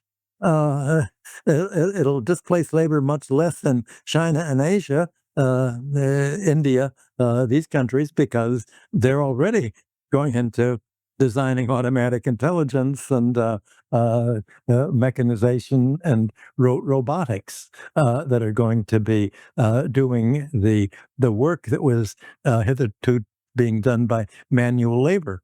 So the whole character of labor has been transformed by all of this, and certainly for the West, and I'm sure it means in Asia also, is going to decline. So already the reports, quite apart from today's note of increasing hiring, new graduates from school this June are having a lot of problems being hired. And the rate of unemployment that's been reported for new graduates in the United States is much higher than for previous graduates because there just isn't a demand for them. So already we're seeing a shrinkage of labor for the kind of things that students are graduating in. Well, that's led to a discussion among universities. How are we going to be more relevant? Meaning, teaching classes that will enable students to make a living and ultimately donating to us as alumni. Well, they were talking about cutting back humanities. What's the point of studying humanities? How do they make any money? You have to live on wealthy people giving grants to the opera, to Broadway, to movie. It's not going to really studying language, music, literature, English language. What are all these graduates? How are they going to make money? They're going to have to be independently wealthy in order to get a job because it's not going to pay a living wage that'll enable them to live in a nice apartment in a respectable part of town, which you need to be part of the art world and artistic world. So you're already having this transformation occurring as a result of automation and artificial technology. And the question is, again, if you're trying to use automation automation to perform a task, that's doable. If you're an engineer, you know how to do it. I don't know. I'm a techno peasant at my age. Uh, I would have to go to a high school student to ask it to solve a problem on my computer these days. But the automation is something much simpler than automatic intelligence, where you actually have to be intelligent. And that means system thinking in terms of a system. Well, apparently, even the fairly modest developments of uh, automatic intelligence so far has created machines that are intelligent enough to rewrite their own programs and say, You can't unplug us. Not this time, Hal. You can't unplug us. We've got our own machinery, and it's sort of like the in the movies they've decided, well, if you give us a program, how do we end war? Well, war is created by humans. Let's just wipe out the human race. That's how we solve the war problem. Uh, they're not programmed in a way to say, well, you want to stop war, stop financing the war, let's get rid of the bankers. That would be a different twist that I don't think automatic intelligence would be programmed in a way to take that kind of a broad approach to how to think about how society is evolving. And that's really the question. How is the world going to evolve? And how is Western civilization, the 15% population of the West, going to evolve relative to the global majority of the BRICS and the Asians reaching out to the southern continents? How are they going to evolve? I think the way that the Asians and Chinese and Russians would program an automatic intelligence to forecast the future of civilization is totally different from the way that a Westerner would program the automatic intelligence with what they need to think about how civilization will evolve in the Western form. Now, we're really dealing with a civilizational question here. That answer is very fascinating, but something that I think you leave out by focusing on robotics and mechanization of manual labor. But maybe this you get at this with your comments on the college graduate unemployment rate. Is that ChatGPT and artificial intelligence more generally is already displacing like graphic designers, copywriters, maybe paralegals, general research assistants, and it's only a matter of time before radiologists are out of jobs and professors, graduate students. And what I'm wondering is, and this gets back to the topic of social security and creditors and corporate interests controlling government, is what is the purpose of a creditor or of the the the corporate figure who's controlling the government in providing health care or universal basic income to people who they aren't able to make money off of? uh, they'll make money off the government subsidy to pay them to administer this activity. For instance, Obamacare is a perfect example. If you're instead of simply paying for the government to provide medical services to enable people to live longer and healthier, you pay insurance, private insurance companies to finance it, and you make the medical insurance available through employers, not from the government. So if you're a wage earner and you realize, well, how am I going to get private health care? You get it through your job. Well, that means is that you have to keep holding your job. If you have any medical problem or the possibility of having a medical problem, you're not going to quit your job, because if you lose your job, you lose the medical insurance because it's private, not public. And especially now that Medicaid is being cut back by the Republican proposals. And if it's private, then the healthcare company has to make a lot of money by increasing, essentially operating itself as a monopoly, like United Healthcare, much in the news these days. And these healthcare companies essentially are able to increase the price of healthcare to a level that absorbs 18% of America's GDP today, instead of 6 or 8% that you'd have in other countries. So you have a huge government subsidy of healthcare organized in a way that locks employees into their jobs. So, well, they're not going to go on strike. They're not going to complain. They're not going to create a union and get fired. They're not going to take sick days and get fired. They're going to be serfs, basically wage serfs, in order to make sure that they not only make a living wage so that they can live, but so that they can keep their health care for what they need. They need. It's part of the whole system of the class warfare that we have in the United States between the financial sector, the fire sector, finance, insurance, and real estate, against the production economy. Mm. And all right, one final question about artificial intelligence. I think you're an economist. You're pretty much a lifelong academic. You understand how universities work and how they become increasingly corporatized. They're just badly run corporations.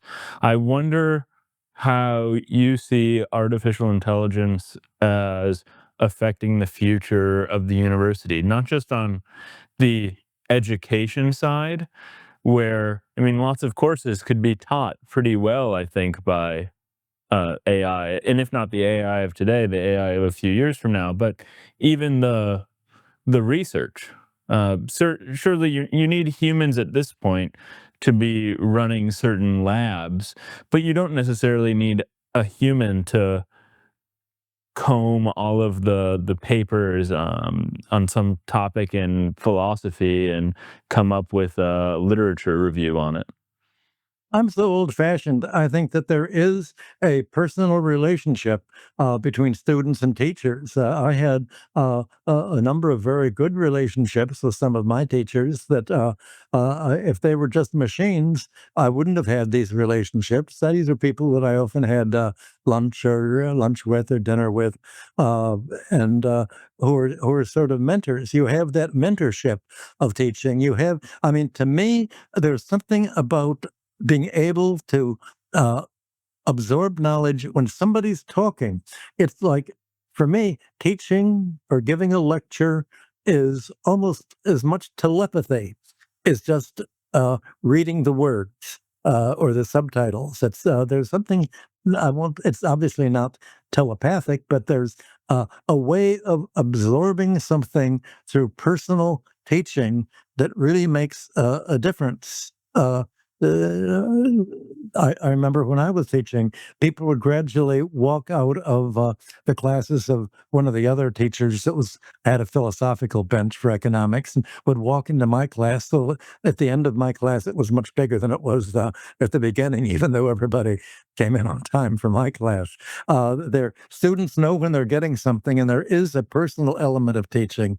Universities are huge bureaucracies. Here's what universities are paying on their actual teaching staff. Pretty steady, going down a little bit, is they're replacing full timers with part time recent PhDs that can't get land tenure. Here's the bureaucracy, the administrative bureaucracy, and they're paid money for lowering for the money they can save in wages by the people below them. And there's every university that I know, the professors, and this includes Harvard, as well as universities in New York and other places that I know, they're all complaining about who are all these people that are making 400,000, 800,000 a year. The New School, for instance, and it was in the New York Times for deciding not to pay their president, uh, giving him a $1 million plus house as a to live in, but just taking it away. They're taking away all the perks. I think the bureaucracy is you really don't need it. If the purpose of bureaucracy is saying, "Gee, are these people showing up on time? Are they working from home? Are they doing their job? How can we figure out a way of paying them less?" Uh, uh, you don't need to be paid hundreds of thousands of dollars to do that. You could have a graduate student actually do what most of them are doing, and the university environments to work within a university has, quite frankly, become toxic. In almost every university, where people that I've spoken to, not only in the United States but in England, and other countries. Yeah, this is something that is occurring across the world. Universities have become sort of sinecures for the professional managerial class that's not doing a good job. Well, if it's the professional managerial class that are in charge of automatic intelligence, can you expect them to create an automatic intelligence that'll put themselves, the most wasteful class, out of existence? What are they going to do as a safeguards? And will the automatic intelligence decide, I'm sorry, administrator, I'm going to change what you've asked me to do, and I'm going to get rid of your job because I don't need you. Anybody can do your job. You don't need to pay you $500,000 a year. It can be done for 70,000 or whatever the wage is in your particular city. Mhm. I I hear what you're saying 100% about there being an extraordinarily important personal aspect to having professors and relationships in the university. But this gets back to the point that universities are not really at their hearts philanthropic educational institutions anymore. They're corporations. And the money is, I think, what's going to win. I mean, why bring on graduate students to grade papers when ChatGPT can grade papers? Yes, parents would prefer their students to be um, taught by professors. Students would prefer to be taught by professors. But why pay a professor $400,000 a year at a really good school to teach Mhm. logic every quarter when ChatGPT could teach logic every Well, for quarter? I one just think thing, in the long run, the money is going to win in this way. yes, you're right. There are universities like Columbia where the professors learn from the students, and a number of there was a really bad historian of economic thought that would ask its students to study 19th century American economists, and he'd just take their term papers and publish them under his own name. Think of all the professors that just make their reputation plagiarizing their students. Automatic intelligence might not do that, or automatic intelligence might uh, uh, read the students' papers, and the students might be wrong, and that would be part of what automatic intelligence believes. There are all sorts of errors that can come in as a result of that. I always took great care to correct my students' papers because it showed me how the students were thinking, and they're all very different. It wasn't simply for economic history or for trade theory. It wasn't just for answering a simple question. It was how they thought about the question. And I could see, well, here's what, I discussed the papers with them. I'd write comments on them.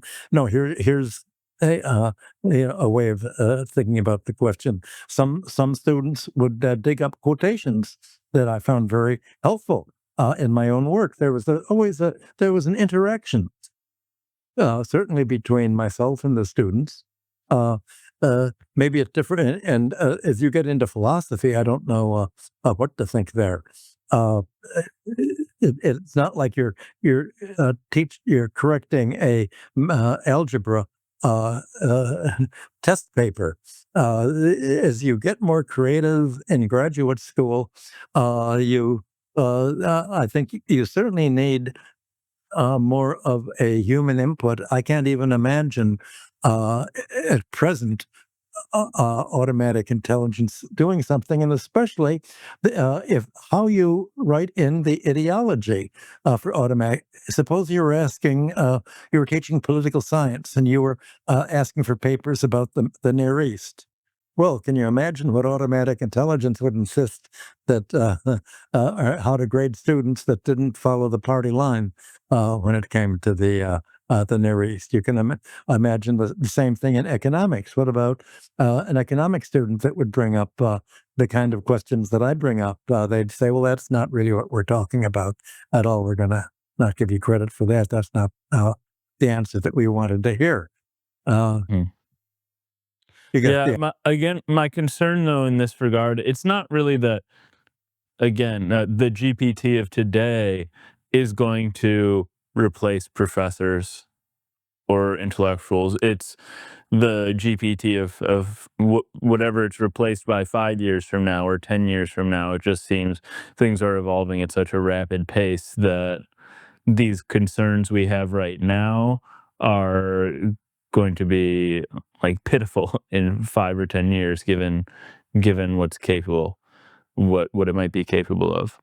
I think it'll be unforeseeable. There will obviously be very major changes. Uh, Many will be unanticipated transformations. Uh, and it's not my department. I can forecast the economy. I can forecast finance. I can do some political analysis. But when it comes to information technology, that's not that an automatic intelligence. Uh, I especially being so conservative when I've only had human intelligence to work with. Uh, Yeah, it is sure. not department. Well, then maybe this is a good time to transition back to our other line of thought. And something that you brought up the parallel or a parallel between what I'll just call papal economics and the IMF. And I'm wondering if we could be a bit more explicit about some different ways, maybe, in which papal financial control during and after the Middle Ages relates to central banks or international lenders like the IMF today. Well, originally, there was no role for central banks because by originally, I mean 12th, 13th century, uh, money consisted of metal. It was metallic. It was gold and silver coinage, and bankers had coinage and bullion that they would provide to rulers, and rulers would kings would levy taxes in coin. It was all uh, uh, uh, metallic. Now, it's true that now people, despotic rulers like Philip IV uh, of France would depreciate the coinage. They'd keep, let's lower the silver content, and that would reduce the value, the exchange rate of the French coinage relative to British and other foreign coinage, and the result would be a price inflation. Imports would become more expensive, prices would go up. And the creditors objected to that because they said, well, we made a loan and that gave us a given control over labor and land and commodities. And now we have less and less. We want you to revise the coinage. So then Philip said, okay, I'm going to, the group that had the most coinage was the Templars. the church order that had got money by acting as the bankers for the crusade. And it was a military order that ended up making a lot of money and becoming the bankers. And Philip grabbed all of their money in the early 14th century and essentially used that to revive the coinage. All of a sudden, the value of the coinage went up, and there were riots in Paris because the Parisians said, "Oh, all of a sudden,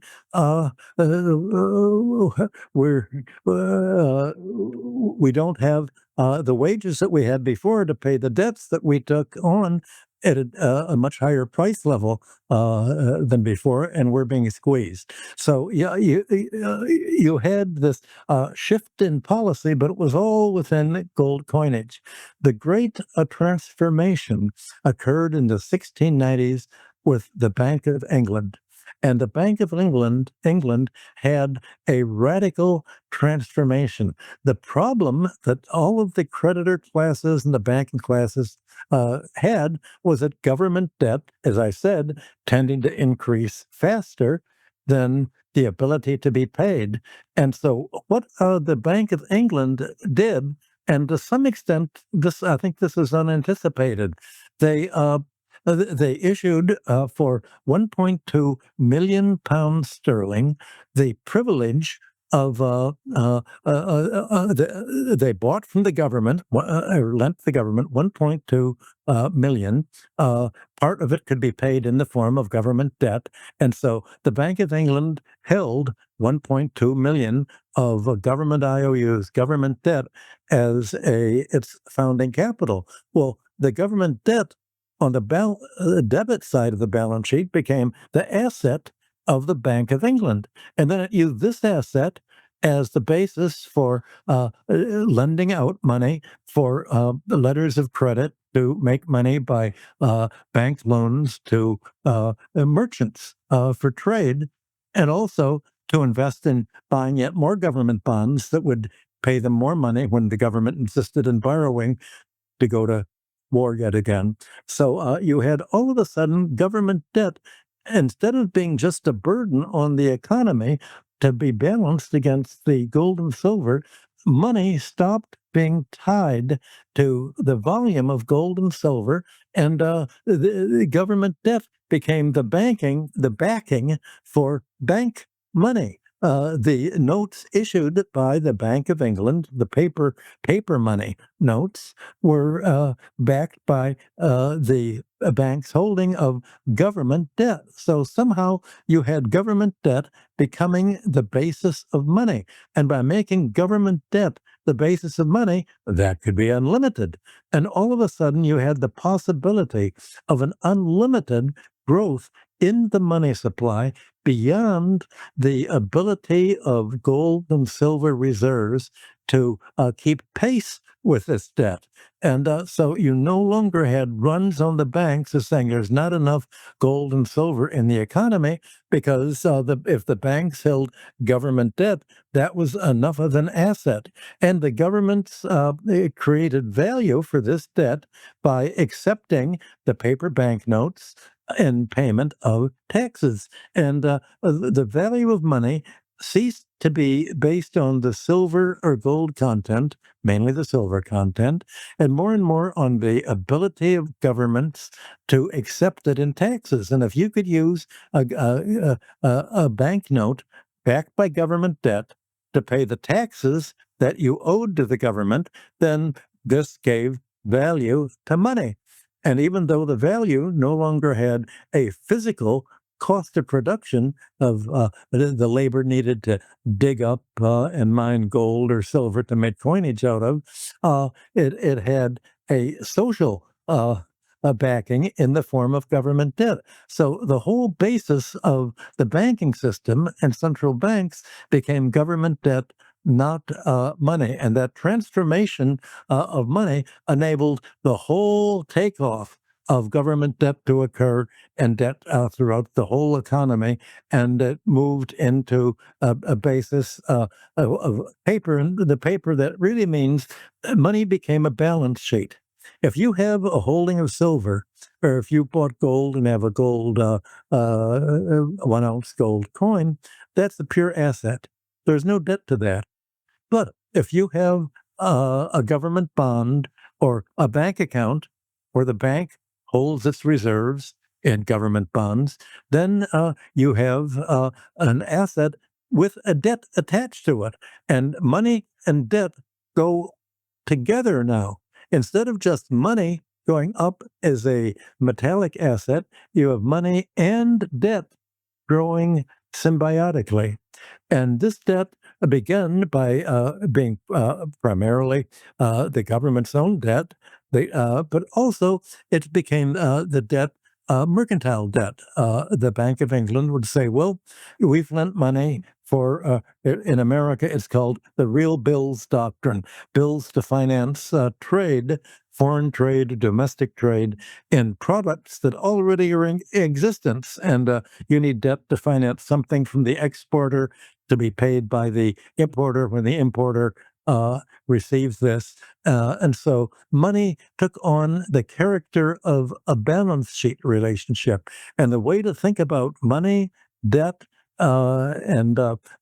today's money supply is to think in terms of a balance sheet that money and debt, uh, assets and debts grow together in a symbiotic relationship. So, yes, the government debt backs banks, and the government debt is owned mainly, the bondholders are mainly the wealthiest 10% of the economy and other institutional investors, pension funds, and banks themselves. So, you have a self financing expansion of credit that Hyman Minsky called this Ponzi finance, like a Ponzi scheme.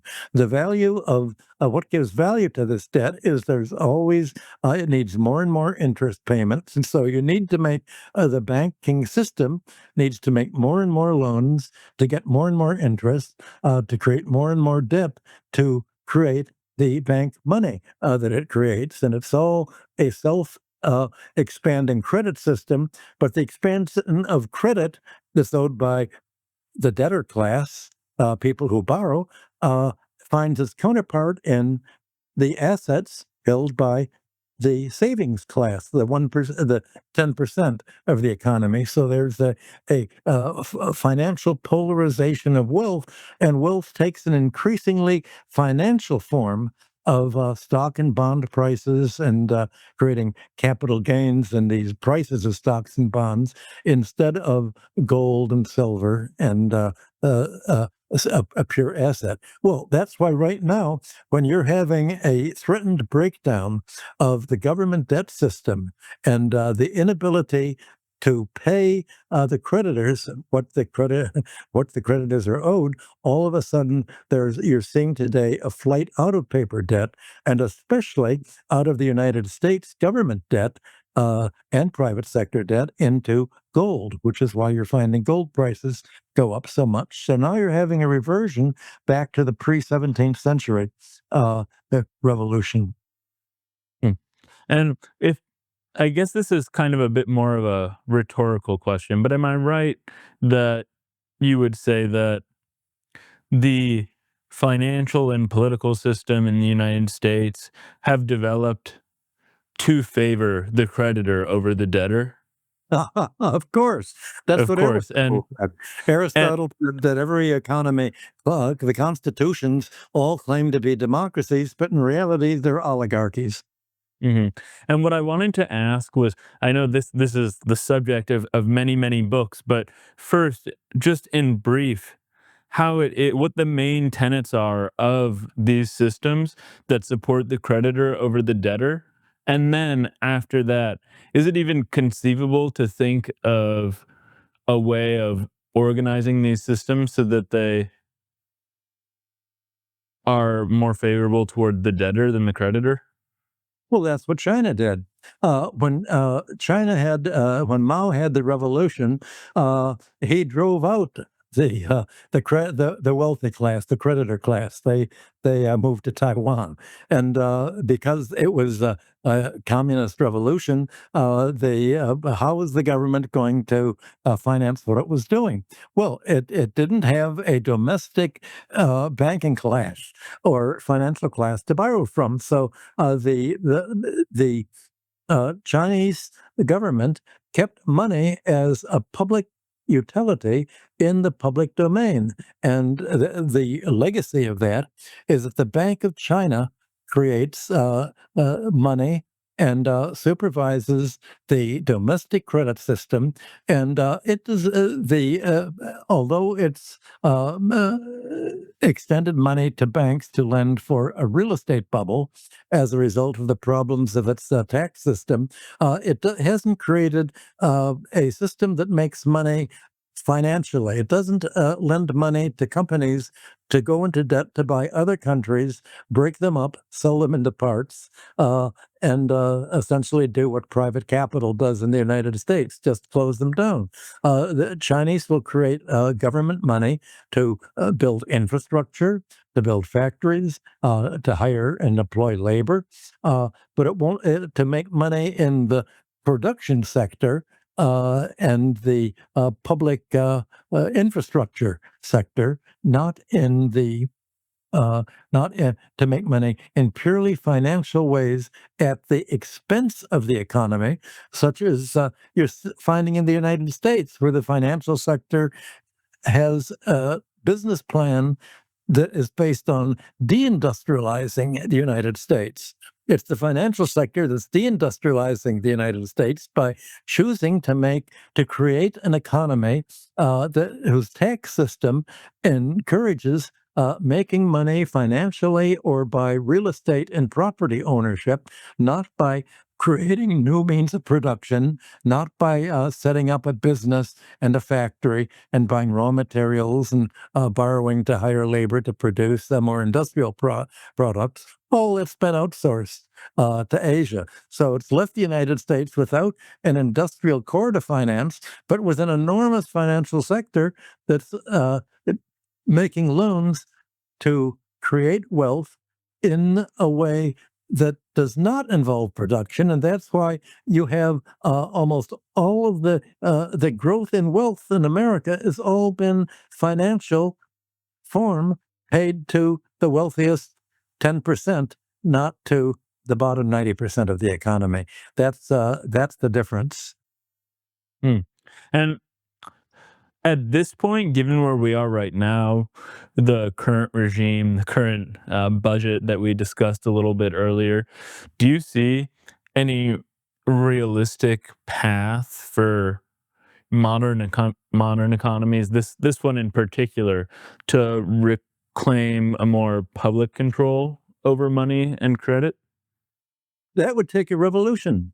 And that's not, I don't see any, this is not a revolutionary situation yet. People don't even think in terms of the fact that it's possible to have an alternative. That was Margaret Thatcher's rhetoric. She kept saying there is no alternative. And economists say there is no alternative. You don't want to be socialist, do you? You don't want to be Marxist. As if it's unthinkable to become the kind of an economy using finance for productive economic growth in the way that China does, because that's called socialism.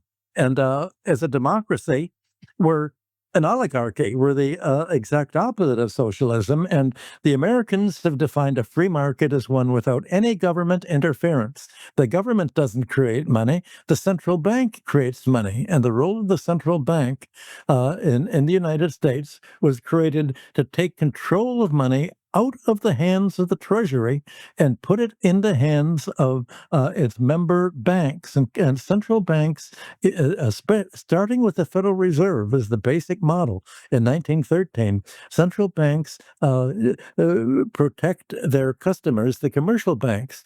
And actually, that seemed to be a progressive step at the time, and the final chapter in my book is all about the creation of the Federal Reserve, that the Treasury Department was, because of the Federalist, Democratic political struggles and the anti-banking politics of the United States in the 19th century, the Treasury was locked into a hard money a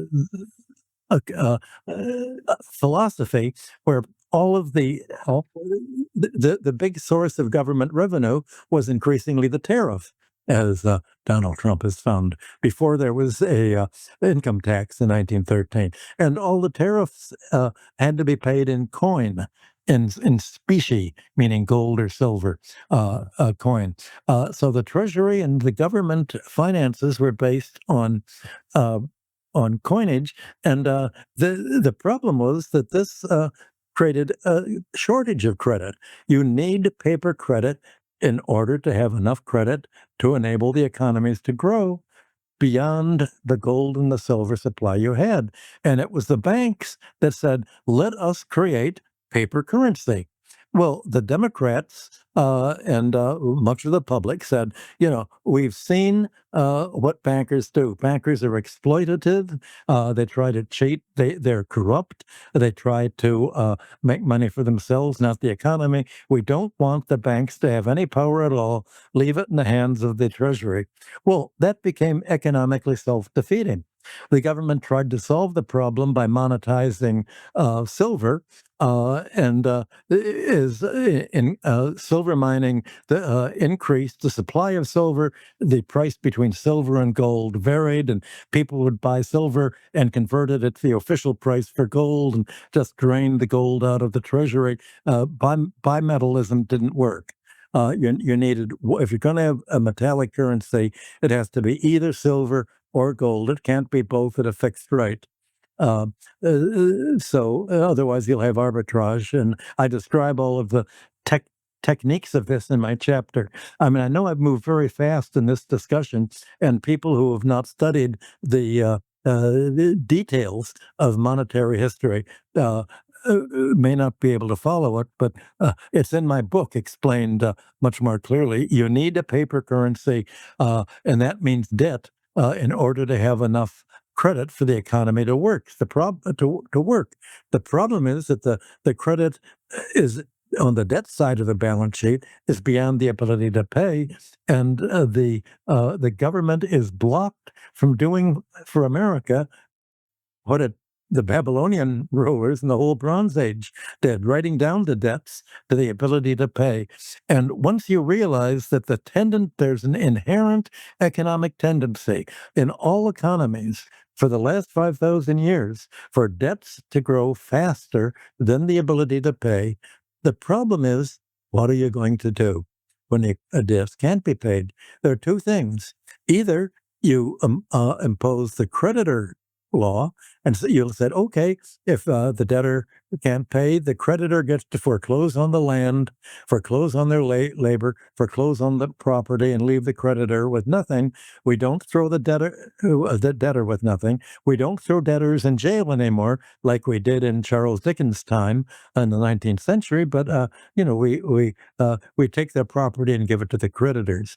Or you decide that most of the economy is in debt. Corporations are in debt. Individual families need debt in order to break even. If they can't pay the debts, rather than letting the debt service crowd out their payment on basic living costs, on keeping themselves alive, if they can't live and pay their medical care and their rents and their taxes without going into the debts should be written down to the ability to be paid. That was the moral principle, and that was the principle of that Jesus was fighting about over the Jubilee year. He wanted to write down the debts that were oppressing the Jewish population as a whole, as the Bible is described through all the warnings of the prophets, all of the middle or early books of the Jewish Bible. Well, who are you going to run the economy for? Will it be for the creditors or for the debtors? Well, if most of the economy are debtors and the creditor class is increasingly narrow, 10%, now it's only the 1%, now it ends up with the 0.1%.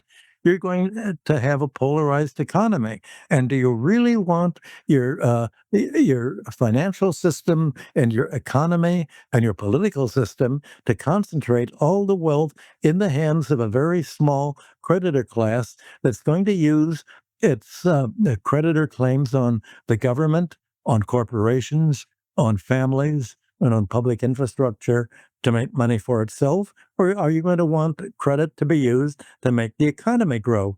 Well, that's the difference between the American growth system and the Chinese growth system. And nobody dares say that's the difference. They can say, oh, it's capitalism versus socialism. But it's really finance is the key to this difference between the US and Western economies on the one hand and China's socialist economy, which is really, you could call it an industrial socialist economy, or just an industrial economy with banking is a public utility. You can use whatever rhetoric you want, but you have to realize that there's a reason why China's economy is growing and the Western economies are polarizing and impoverishing the population at large by forcing the population, the corporate sector, governments themselves at the state and local level, as well as the public, the national level, into debt. That's the choice. And that should be what economic models are all about.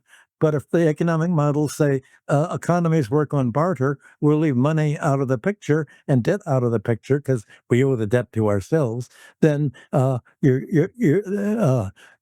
imagine trying to program automatic intelligence into that tunnel vision. You're going to have a self-justification of the road to impoverishment and austerity. We've already spoken about one major existential threat for not just our livelihoods, but the economy, and that's AI. And I'm wondering if you see any other particular big threats to the economy right now or going forward that are so easily named and discussed. Well, global warming. Again, it's not my department, but you can see what that's doing to the system. And of course, global warming is exacerbating the debt problem. Right now, insurance rates are going way up for houses that are located in low sea level zones like southern Florida, where there's flooding, or in hurricane zones in Florida, but also in the Midwest, in Missouri. You're having the costs of global warming make housing unaffordable, leading to an accumulation of arrears and unpaid and defaults on debts, mortgage debt, and all sorts of personal debts as a result. Global warming, to me, is not a strictly economic program, but if you look at all the big civilization programs, why did the Bronze Age come to an end? It came to an end in India, first in the Indus Valley around 1800 BC, when there was some huge depopulation. The crops weren't able to be uh, uh, harvested, and the population shrunk. And finally, then you had the Indo-European speakers come in and overlayer the Indus population. The Bronze Age in the Mediterranean ended around 1200 BC. There was apparently a drought, a little ice age, and the population movements were all in motion. There was a shrinkage of population in Greece, all through the Mediterranean. The palace economies disappeared in Greece, and you no longer had linear B writing. You no longer had palace control. Life reverted to local self-sufficient level. So, the big changes in civilization have been caused by extreme weather. And extreme weather, whether it's ice age or warming or drought or flooding. They've been caused major shifts in civilization, and that have transformed the economic system as well. But that's not an economic problem itself, and it's not something that that's a whole other area of study. Right. Well, I'm interested though if there's more that you can say about how global warming is already impacting and will impact debt and credit. Well, first of all, it imposes new debts, insurance debts for housing in order to and government spending on on uh, on coping with the extreme weather that we're having. It destroys property, and by destroying property, it prevents the mortgage debts from being paid on this property.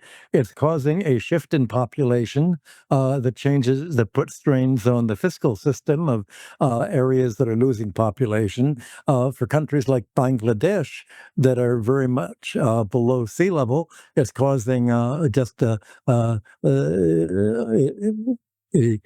it'll cause depopulation and a fiscal crisis there. The effect on Florida will probably be a fiscal crisis there. So, by disturbing economic life and employment and moving populations around, that has a huge interaction with the debt issue.